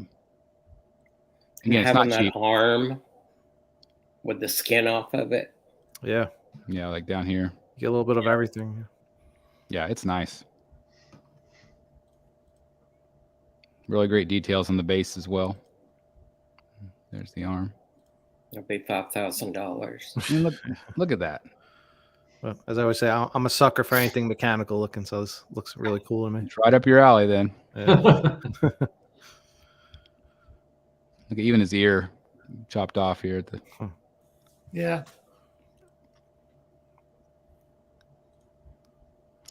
These are some pictures. These are the 3rd scale Heath Ledger Joker from Queen Studios. These are starting to make their rounds. I think this one actually turned out pretty good, actually. Again, I don't know how many people wanted this version, but I think the sculpt looks really great. It's not something you're getting, right, Chris? No. Once I see more, I might maybe reconsider, but I'm like at a 20% right now. You can see not very good for me. You could put him like outside the Batcave, like he's guarding the door. That's right. He's my Batman security guard. Yeah. He looks good though. Put him right in front of the window. Yeah. This one went up for pre-order since our last show. This one I wasn't all that impressed with. Yeah, me neither. No. There's been so many other better versions of him, even from Sideshow. I mean, the one they had right next to it's better. They had the light up one, which is just an incredible. That's the one you have, right, Jeff? Yeah. Yeah, I mean, seeing those side by side is just like whoa. Yeah. And I don't like the base at all. Going back to that Joker, was there an issue now with that rifle with them shipping? I feel like there was a story where there was an issue with them. I don't know if it was this piece, but with the gun in general, trying to get these through customs and stuff. I have not heard anything. I forget what piece it was. I did like the Officer Rachel Dawes, though. That was a nice touch. Just like the movie. But I haven't heard anything about the rifle. Okay. Here's the base I was talking about. Again, I just feel like Sideshow's done it. I just feel like this is a 15-year ago Sideshow piece. Yeah, that's mailing in right there. Well, they did do it 15 years ago. Well, yeah, that's a good point. I think it was 2006. Yeah, it's like a copy paste of what they've already done. So it's still a cool pose, and I still think that the finish looks nice, but the base, I don't know. It's just that's exactly right. It's a 15-year-old piece. The other one just is miles better. Yeah, 100%. And even what Queen Studios is doing right now is phenomenal pieces. It's one of my favorite images of him. The Adi Granoff did the artwork for. Oh yeah. Oh yeah. Great. This one was surprising. This was a new bust. So basically, they took the bust and they just painted half his face. What do you think of that? Like, to me, I was not impressed. What do you guys think? It's terrible. Yeah. It's awful. And he was never ever like this in the movie. No. Yeah. I saw this at first earlier in the morning. It took me 20 minutes to figure out what was different about it, and then I had to go read the description to figure out that half of the paint was missing off of his face. Now, again, if this was a third expression, oh my god, with a third, it could have been another expression. Yeah, if it was a third expression with a third playing card, because this, because the other bust does have this playing card, so it is the second playing card. But if they had a third playing card and a different expression, oh my God, I would have bought it. Yep. Even if I wouldn't have displayed it on the figure, because I'm really happy with the smile. But I mean, come on, that would have been a no-brainer. Yep. So this does feel like a cash grab. Or they But just haven't sold. Hot Toys did the same thing on their quarter scale figure. The exclusive was a half unmade face. Yep. And before Queen Studios was licensed, their Joker bust had the same thing too, is half painted. I think you said it in your hit or miss video, Chris, about this. They should have made the bust, the clothes, that purple jacket. That would have been also something they could have done. That would have been cool too. Done the purple jacket just in the bust form. Yeah. But I just feel like they didn't sell enough of these, so they decided to paint them differently. Several of these anniversary things, the Art Germ Wonder Woman, I had to look at that I looked at it multiple times till I figured out what was different. What was different. Yep. I couldn't figure it out either. Yep. They're just a lot of repaints, which are okay. I mean, some collectors like the repaints. And there's going to be some collectors that really want this. But I'm not one of them. This has started to ship. This is from Queen Studios. This is, of course, the 1/4 scale piece. I think these are turning out pretty awesome. Big pieces, too. Really big. Game of Thrones Batman. Yep. Very much so. This goes with the Batman Who Laughs, of course, that is also on the throne. It's half Black Panther, too. yeah, kind of. Yeah, kind of. It is. This I thought was an interesting photo. So this is Daniel Bell Silver Surfer next to Doom, which I think is also by Daniel Bell, right? Disappointing. Yeah. And then you have little Galactus. Row. Yeah. That just does not look right at all.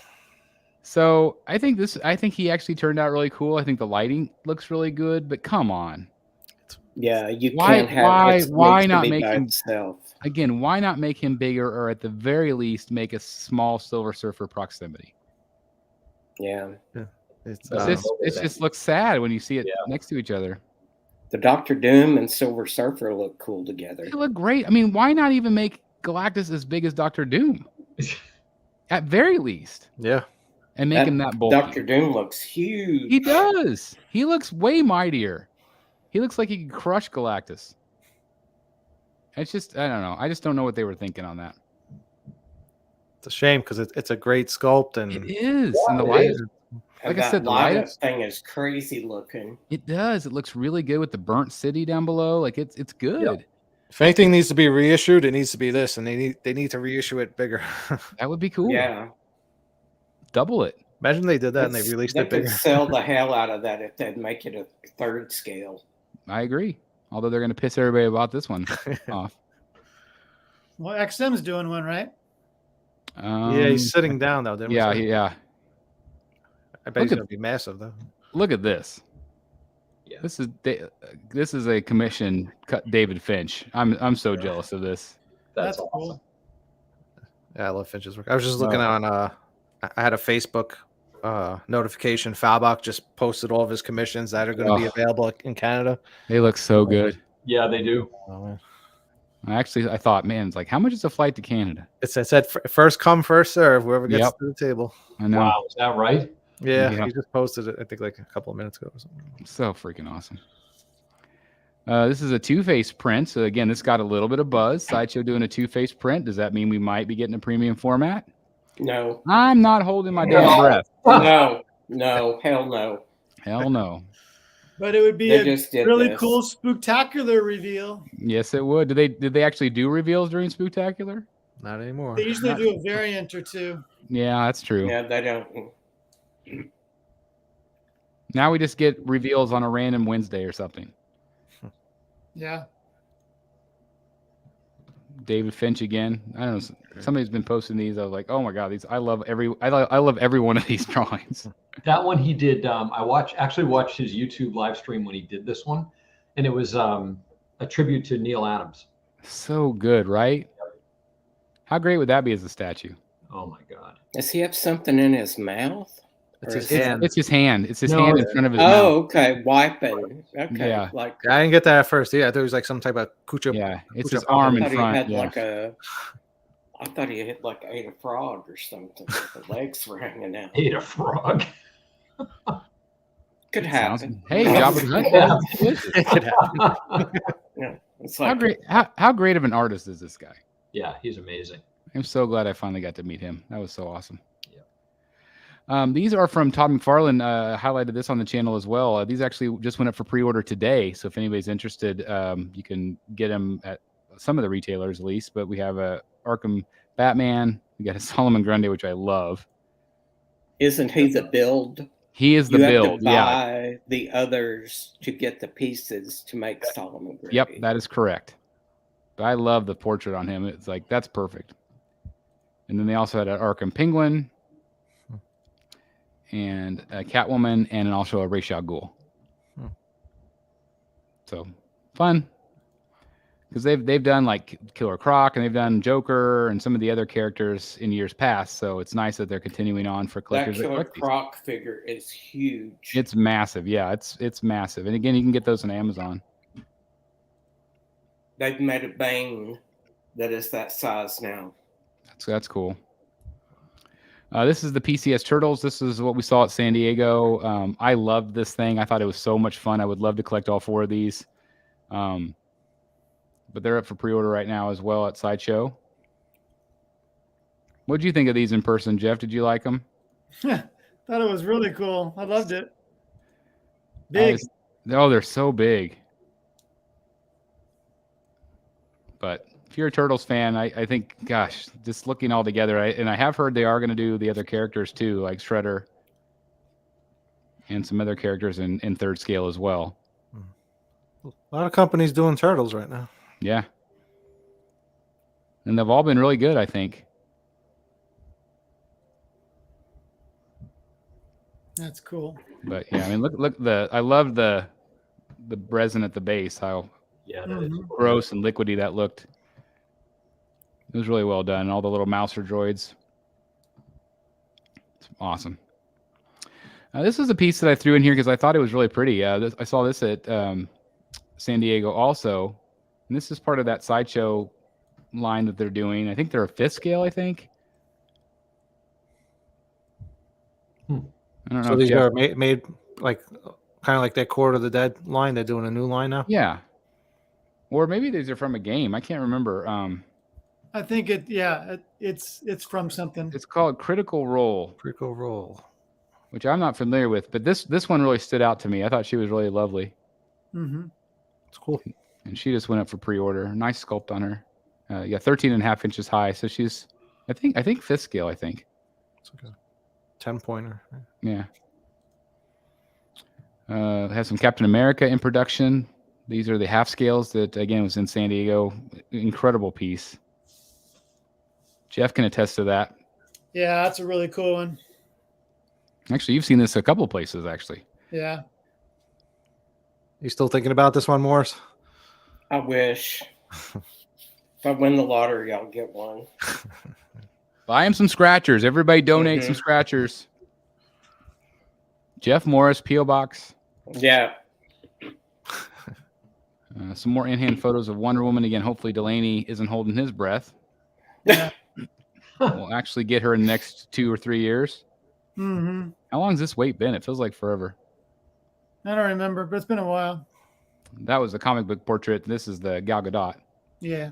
Lovely, lovely statue. Yep. This is the Gotham Knights game. This was they're actually doing some statues of this. So I threw this in here just in case anybody was curious. The Gotham Knights game. They actually did you guys see the villains trailer they released No. this week? They show a lot of the villains, like they I saw show the pictures. I actually Yeah. saw the photographs. Yeah, like Harley. Harley, I think Clayface and some others. I thought that was really cool. I'm not a really big fan of the skins on this, the costumes and stuff, but I am excited for the game. I hope it's good. But clearly they're going to do some statues, and the trailer did say they moved up the date. Actually, it's like October, a few days earlier in October. Yeah. I like So. that Red Hood. Yeah, the Red Hood's not bad.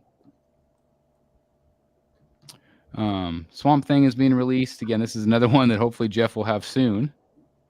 Yeah, I'm not sure when I'm getting that. Other people have received their shipping invoice, and I have not. Even from Todd? Yeah. Huh. Did you order it right away, or did you wait? I guess you waited, didn't you? I did. Because you waited till after the second bust was revealed. Yeah. So maybe that's why. But this one turned out great. I'm so happy for you. Yeah, I'm looking forward to it. Yeah, especially that right there. Like that's the one. Oh my God, it's so good. Yeah, see, Ryan got his shipping invoice. I have not. Ryan, how much was it, Ryan? Yeah, and also Ryan, did you order yours right away or did you wait? I'm curious about that too. I don't love this one. No, me neither.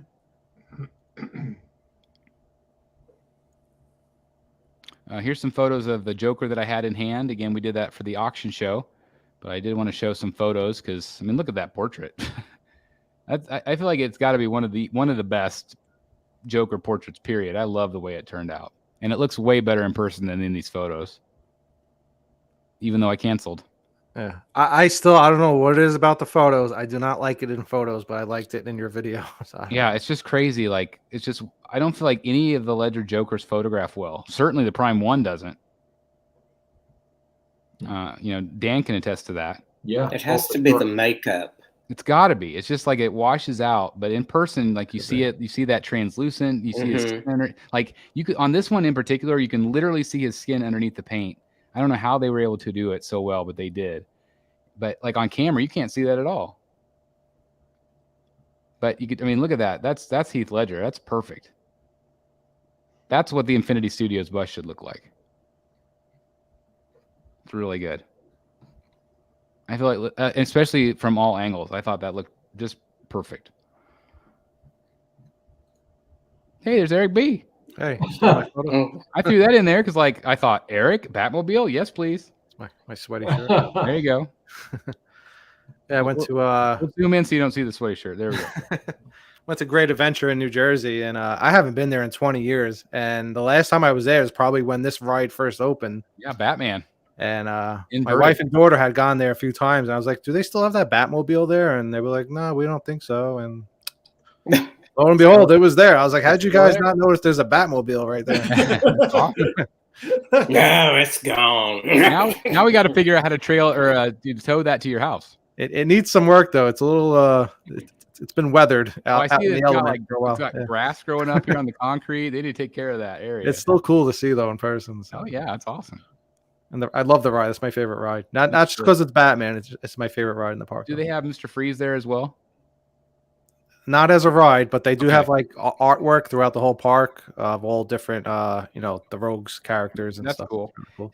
In Texas, they have the Batman the Ride down in Dallas, and they have a Mr. Freeze, which is a launch coaster, which launches you backwards. Oh, okay. And it's insane. Oh wow. And they won't let you wear glasses. Like I remember the last time I rode it, I wore glasses still, and they make you take your glasses off. You can't wear them. So I couldn't see anything. Everything was blurry. But I sure felt it.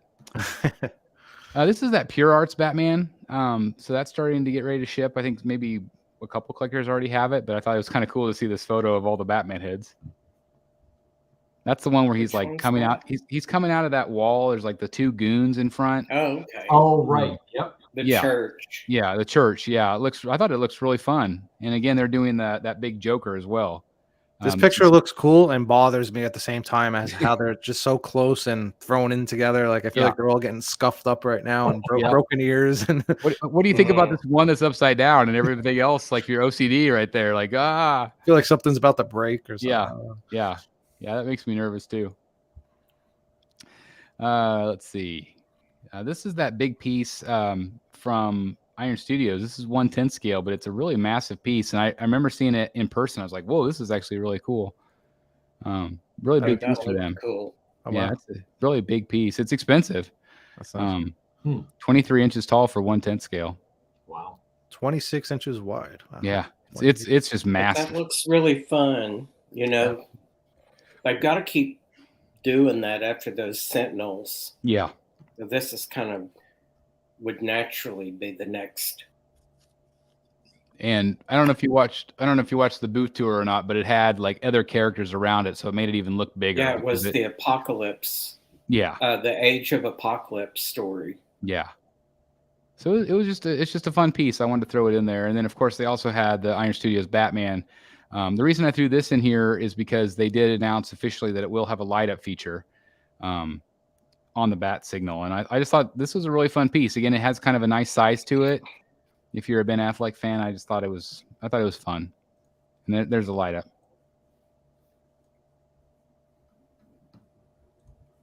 Showing a little Iron Studios love tonight.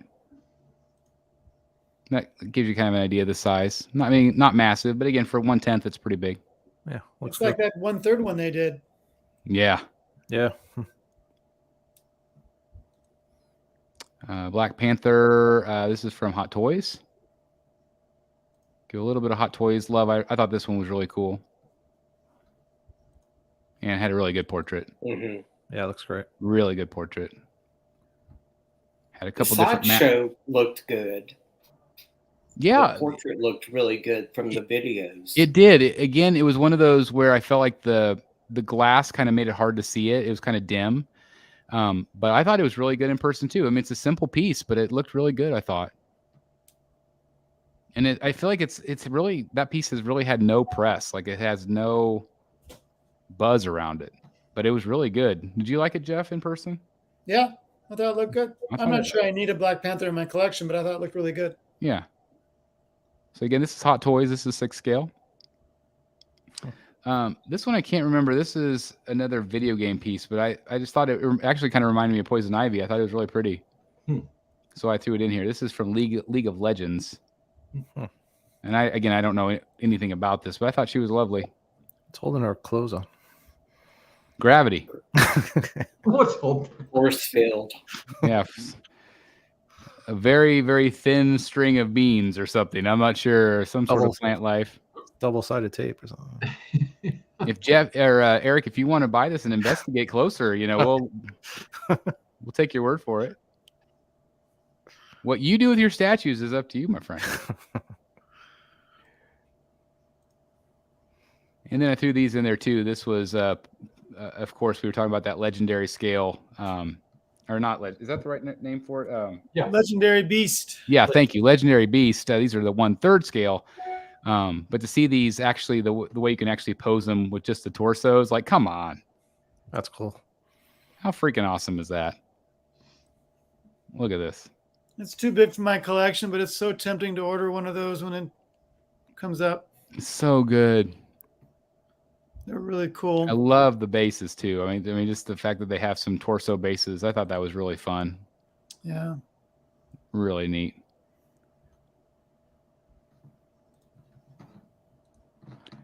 And that, my friends, is the end of the photos. We actually went through those pretty quick.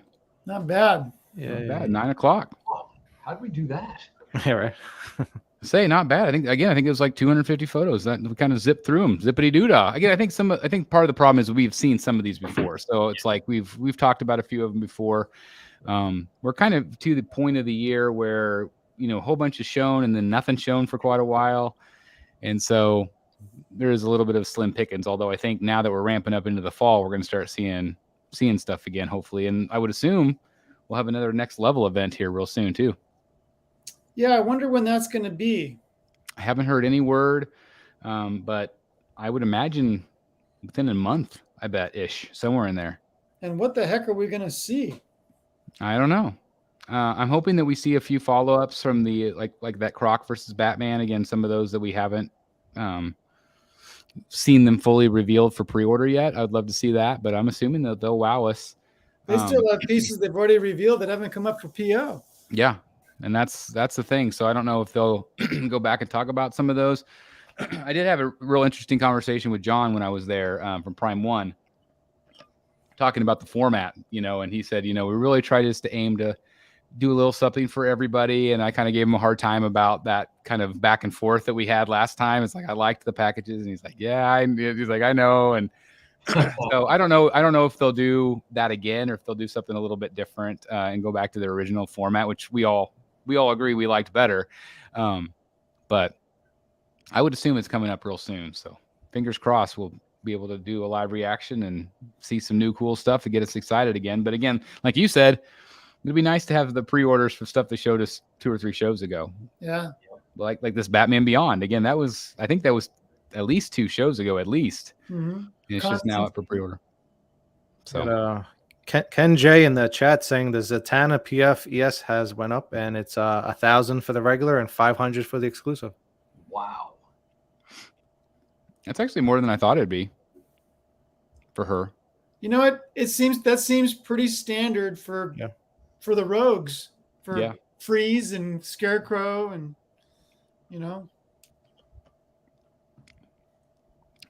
Nicholas Capote said PCS has Tiamat. I'm not sure how to say that, but up for pre-order tomorrow.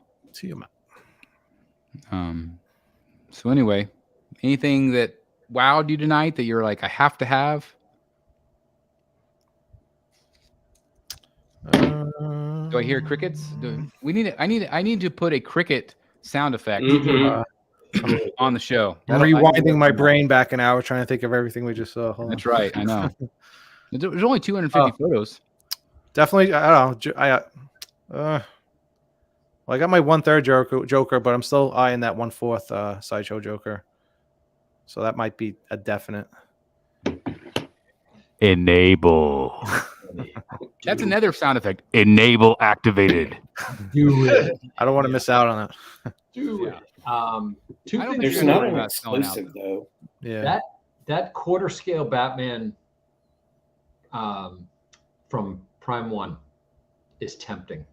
I think that's really cool. Yeah, and you're not talking about the whole Justice Buster. No, not the whole Justice Buster. Just the figure. Yeah. I think it's tempting. It's cool. And how about that David Finch Joker art? I was just gonna say, out of everything I saw, that's what I want the most. I want that Finch Joker. Yep. I just went out to the website where his commissions are usually listed, and nothing yet for New York, but be cool to get on his commission list for New York. If you find out, would you let me know? Yeah. I think it's time for me to get something like that. And again, I want to give a shout out to Sebastian Espinoza. He's the one that kind of told me about a lot of that stuff this week, and so I'm sure he'll also be a great resource for Dan and I as well. So, and if I find out anything, I'll post it in the group as well. Yeah, Matt Martin is also really good in terms of staying on top of those things. That's exciting. Again, it's a lot of money at times for something like that, but just again, if you have a favorite artist, to have something original from them, you can't put a price on that. It's pretty cool. That's just really, really neat. So anyway, 209 people watching right now, guys. You are all absolutely incredible. Please hit that like button if you haven't done so already. Let's see. Eric, do you have anything coming up on your channel here soon? A whole bunch of repair work and some painting projects I'm working on as well. Okay, so definitely visit All Things Art and support his channel. That would mean a lot to me. And speaking of other channels, we got Secret Sanctuary. Anything coming up on your neck of the woods, Mr. Delaney? Well, I'm hoping the Vision Bust soon. Yes, fingers crossed. Maybe Swamp Thing soon. Maybe Ledger Joker soon. Maybe Wonder Woman soon. Say you actually have a great train. Yeah, you have a really great list of stuff coming in. Eventually, it's all going to come in at one time. It could totally happen. Very possible. And then you'll be like on me. The same boat. Yeah, you'll be like me, and I'm like, okay, I did Red Hood one night, Mr. Freeze one night, something else the next night, or XM Prototype the next night. So it's like, ugh. Yeah. It's crazy that you wait forever for something, and then they all come at the same time. Yes, it is. It's just, it would be nice if like how about one a month comes in or something like that. But instead, here's 4 all at once. Like, ugh. Yeah. I think I saw somebody post in the group earlier in the week that Todd Spec has they have a boat coming in or a truck. Something's coming in on Friday. Ooh. I think it was the cargo ship they expected earlier is now for Friday. So I don't know what's on it. I have no idea. I don't, but take it for what it's worth. But I did see somebody posted that. Okay. That's great news. I'm hoping my Red Hood might be on that, but I hope so. Speaking of original art, Dan and I went to Fan Expo Boston, and I enabled Frank Miller to do a head sketch for me, which was Oh pretty my funny. God, that was hilarious. So I get up to the booth, and I asked the lady that's there before he got there. I was like, "Is there any chance Frank would do head sketches tonight?" And or today, I should say. And she was like, "No, he's not doing head sketches today. You can try at New York Comic Con." I was like, "Okay, great. I'll be there at New York Comic Con in October." So Dan and I are waiting online, and we got like a 45-minute wait. And I'm telling Dan, I'm like, I think I'm going to ask him to see if he could do like a head sketch. I'm just going to try. So it's my turn. I get up to the booth, and he's looking at me. He's like, "What color do you want me to sign in?" And I was like, "Oh, if you use gold, that would be great." So right before he's about to sign, he goes, I said, "Hey, is there any way you could possibly please do a head sketch for me, like really quick?" And he's got like that one arm up, like that head little nod thing, and he's looking down, and he looks up to me, and he goes, "What?" So now I'm like, I don't know if he didn't hear me, or if he's scared, or if he's mad that I asked. So I was like, so now I'm getting a little nervous. I'm like, "Oh, can you please like do like a quick head sketch for me if you could?" And again, he looks up and he's like, "What?"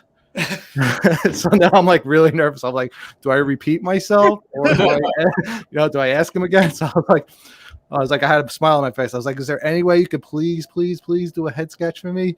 And he looks up a third time, and he just has this huge grin on his face, like the Joker. He's like, and he's just and all of his handlers are looking at me like all mad, like, "Oh, you weren't supposed to do that." That's hilarious. It was great. So I don't know the story about him, but like just seeing him for the very first time in San Diego, like I don't know his age, but he seems very frail. Is there something that's happened to him over the years? Do we know, or I don't know.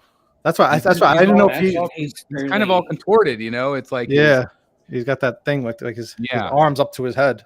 All I've ever heard is health issues. I've never heard any specifics. Like he walked right in front of me, drawing a lot. Yeah, it could be. Maybe I was standing right over there by I was Choice Fine Art one afternoon, and the booth right around the corner from them is where he was signing.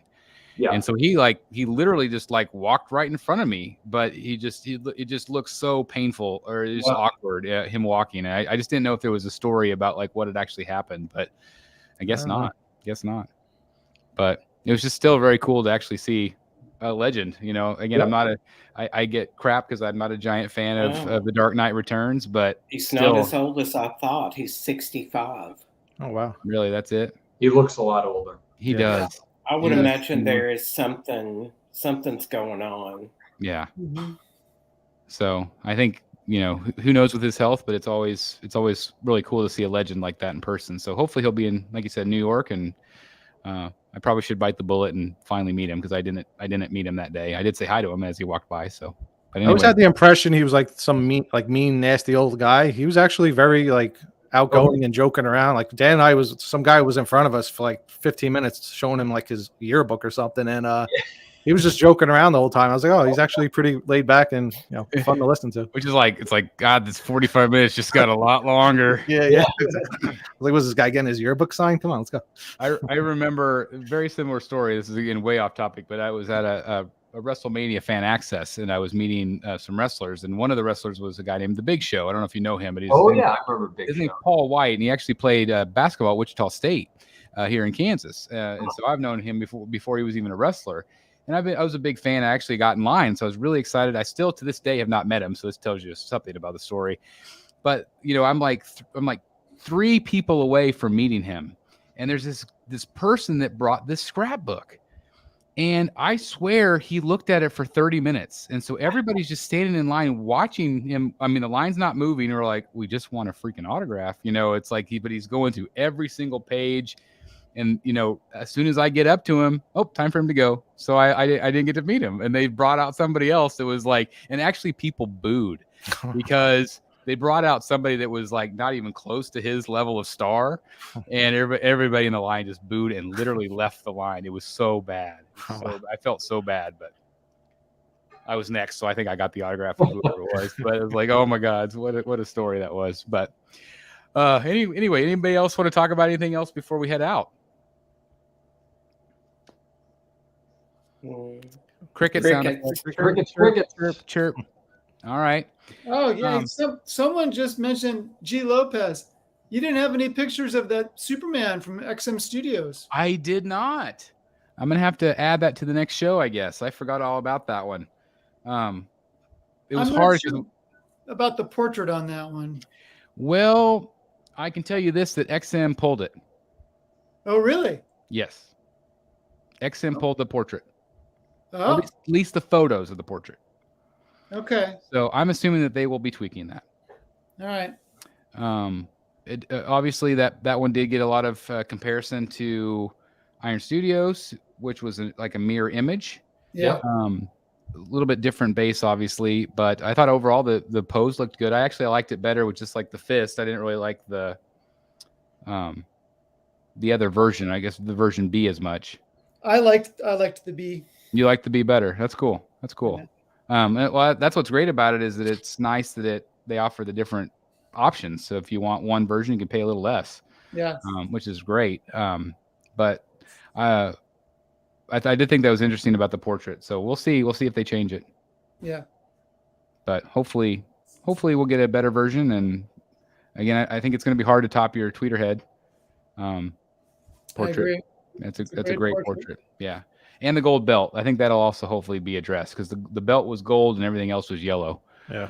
So that needed to be fixed. Justin brought that up right here. So anyway, I was really hoping to make a big announcement tonight for our 100th show. That is, hopefully we are going to have a guest, but I haven't had confirmation as of right now, 100% confirmation. They did go ahead and confirm that they would like to do the show on that date. So more than likely, I'll have a big announcement for a big comic guest to have on the show for our 100th. And of course, we'll celebrate in other ways. We'll do some giveaways and other things like that. But I can't believe it's been 100 shows. It's crazy, but we're there. So in 2 weeks, make sure you join us. Of course, I'll probably do one of Dan's famous teaser videos. That was incredible for his room tour. So maybe I'll put Dan to work and see if we can do something like that, because that was so cool. But anyway, definitely tune in a couple weeks for our 100th spectacular. Which is crazy. I'm also, if we don't get the guest, I think it should be Dan's room tour. Should be the 100th show. Oh, maybe so. Yeah, he just goes around. Live room tour. Yeah, live. It actually probably get us more views, Dan. So you never know. But anyway, definitely do me a favor and check out that show. I think it's going to be an awesome show. Definitely check out Secret Sanctuary if you haven't done so. And again, please check out Eric's channel. Again, that is All Things Art on YouTube. Again, great statue repair stuff as well. And also, I was just thinking today that I probably need to start working on some of the Batsy stuff. That'll be coming up here soon too, where we start doing nominations. So if anybody has any suggestions for categories that we haven't done before, I think I do want to do a favorite review channel type of thing. Maybe not include us, maybe, but have just outsiders, so many new people. So we'll see. But how about favorite acetate cover? Oh, that's a good one. Yes. How about favorite acetate cover that's maybe potentially going to be rejected by CGC, possibly? So yeah, that was an interesting article. Just stir in the pot a little bit there. Stir it. That's right. That's right. That should be. Anyway, come with the same kind of label that I got with this. There you go. Because I bought it from Art Germ's website. Only Art Germ sold it, and because Art Germ signed it, it got a qualifying grade. Yep. See, I think it was not stapled or done in Art Germ's basement. When it comes straight from the person's website and it has their certificate, they should acknowledge that and give you the yellow label. Yeah, I agree. Yeah. Or maybe I should signed it too, and then I could have got it. Sure. Why not? I got a better one for you guys. Look, last 2 minutes, right? Yeah. So the other night, Chris, when we did Red Hood, I showed everybody the 2 books that I purchased on the CGC. It was a CGC. It was CGC's first Whatnot. Oh yeah, right. With Jim Lee live. Now, the host of the show, funny enough, because I think he's a big Whatnot early and big Whatnot guy was Skeff. So put the controversy with what he did with the Spider-Man comic aside for a moment, but he was the host. But it was a CGC stream. Jim Lee was on set for about 20, 25 minutes. I bought 2 books. Both are the same book, Catwoman 50. And this is one. It is signed by Jim Lee. Scott Williams did his logo signature by hand, as did Alex Sinclair, all by hand, right? So I got that one, and I got the regular signature of the same book, right? All 3 signed. Now, those came quick. They came real quick because the auction was last Wednesday, the 17th. So I immediately, when I got confirmation of the sale and my order, I immediately sent an email saying, hey, how do I get these? Can these go to CGC, please, to be encapsulated? I got no response. The books came to me.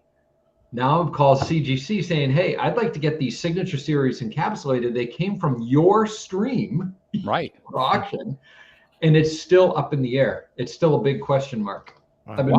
That was verified by them. It's that Jim Lee signed it on the set, on camera for their own stream. For their stream, and yeah, I mean, it was so, and I am still kind of going back and forth with them, and it's not that they're saying no necessarily, but they don't have an answer for me as to whether or not I can send them and they'll get the gold label. That is nuts. It is. They're gonna they're gonna have to decide whether they're gonna do that and do it for every time they have an artist on. Yeah, they let one in, you gotta let everybody in. Yeah, and what's happened is, and I'm sure it's Jeff Delaney's probably alarm bells going off for him. The chain of custody's been broken, right? These books are still. I mean, I put them in a Mylar, but they're loose, and they've left the chain of custody of CGC. Mail them back. Why did they not go right to CGC because from that? Why did they not just offer that? Because they didn't have their shit together. Pardon my French, for their new stream. It was the first time they've ever done it. And it was having not their shit together is apparently a problem. And I was even pinging in the chat during the stream after I won the first book. I was in the chat saying, hey, how do we do this? How do we do this? I can't be the only one. They auctioned off and sold a lot of books just in that 25 minutes. And I'm sure a lot of collectors are like, how do I get it slabbed? So, oh boy, I tell you how you get it slabbed. You pack it up and send it to CBCS. Well, yeah, I could do that. You do that, but yeah, I mean, you want CGC. I want CGC. Yeah. Who are you talking to over there? So I spoke with the first person I spoke with was Becky. The second person I spoke with today was Lorraine, and Lorraine was awesome. She gave me her extension. She's looking into it. She took copious notes of everything I told her.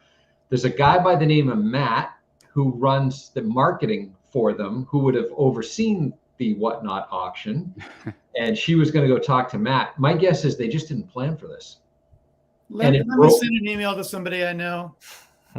Oh, I would love any help. Any help would be awesome. Okay. I mean, Delaney to the rescue. I think what happened is their process, they didn't have a process identified, and it broke one of their big rules, this chain of command rule or chain of custody rule. Yeah. But that's crazy. Shouldn't penalize the collectors for that. Well, yeah, it should. But I mean, this is shit that they should know. Oh, of course. They should. This is shit that should have been thought about when they thought about having him come and sign them. Of all things. Of all things. They should think about, right? I mean, at the very least, just to say, if you buy this is going right to CGC to be encapsulated. And I put that in the stream no less than 5 times in the chat. It's a no-brainer. And nobody addressed it. And nobody even replied. Nope. Yeah, I mean, it's a revenue stream that they missed out on. Exactly. A giant revenue stream. They could have made so much more money and that way. Now they're probably going to piss off a bunch of people that bought books because I bet they're not going to do it. Well, and what'll happen, right?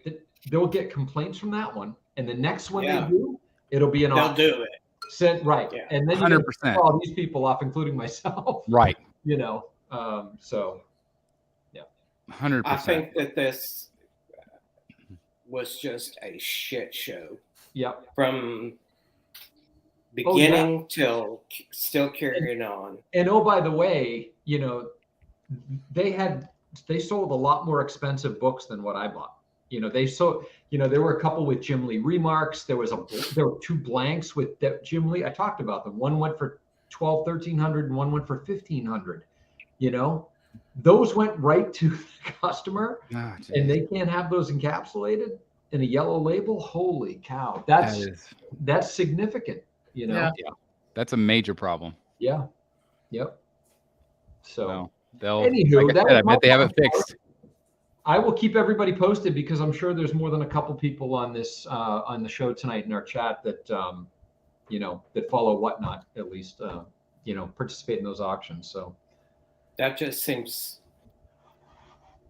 even for somebody that wouldn't even think of that, would have thought of this before. Like I said, of all things, I love this comment. That's right. You know, shit's getting real when Dan starts dropping the S-bombs. Yeah, I love exactly. Really. And this is the comment of the night right here. Did Chris not freeze? It's true. Oh my God, we've gone 2 hours and 21 minutes and no freeze. Oh my gosh, that's right. Last night I froze before the show even started with Eric. Before the show. Yeah. And then like 30 seconds in, I froze. Like, good Lord. Well, that is fantastic. Namek, you are the man. Thank you very much. I appreciate it. That is yeah. When is the last time that happened? Hell if I know. I love it. That's awesome.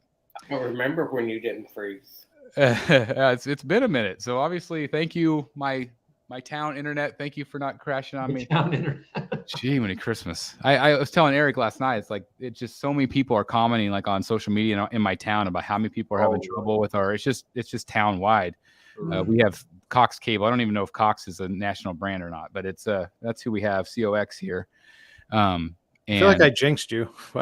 maybe you improved. I brought it up. I was like, Chris, I think I know what your problem is. Why you keep freezing? We went this whole discussion about him freezing, and then all of a sudden he froze right before the show. Yeah, I was gonna say literally right. We were talking about the equipment of like maybe it's the powered mic and everything else that could be freezing it, but it's got to be my town internet for sure. Anyway, Brendan says, let's see, to clarify, that was Jim Lee's stream on his Whatnot account right before CGC did theirs with them. CGC did not sell any books, only did giveaways. Books sales were on Jim's personal stream beforehand. Yeah, I disagree with that comment, Brendan. Somebody in here wanted a free giveaway, they said. I disagree. Yeah, but that was hosted by CGC, and somebody from CGC had to be there. It was promoted by video. CGC as a CGC Whatnot Jim Lee joint event. So I got an email from CGC to watch that. Yeah. Okay, so before it happened. That's hosted by them, so it should be there. Hosted by them, and yes, it did flow through Jim's account because they promoted it that way. But I mean, all you have to do is look. There's a big giant CGC banner behind Jim and the host. Yeah. It was yes, it's true that it did stream through Jim's account, and I think that was part of the promotion. And CGC themselves, of course, did not sell books. They were being sold and auctioned by Jim Lee. And after him, it was Scott Williams or Alex Sinclair, one of the two, right after him. So you don't want CGC selling books. That's a bad idea. That is a very bad idea. That's a bad idea. Yeah, very, very bad idea. With that said, I cannot thank everybody for watching tonight enough. Thank you guys so very much. Thanks to the Rogues Gallery crew for spending a couple hours with me again tonight, and all of you fine folks out there. And again, please join us in 2 weeks for Rogues Gallery Live 100. It's going to be one hell of a show. Can't wait. Thanks again, gentlemen. I really appreciate everybody. If you would do me a favor again, please like this video on your way out. It really does help us out to promote the video. So thank you. And we'll all see you soon in the Batcave. See you guys. Good night, everybody. See you guys. Good night, all.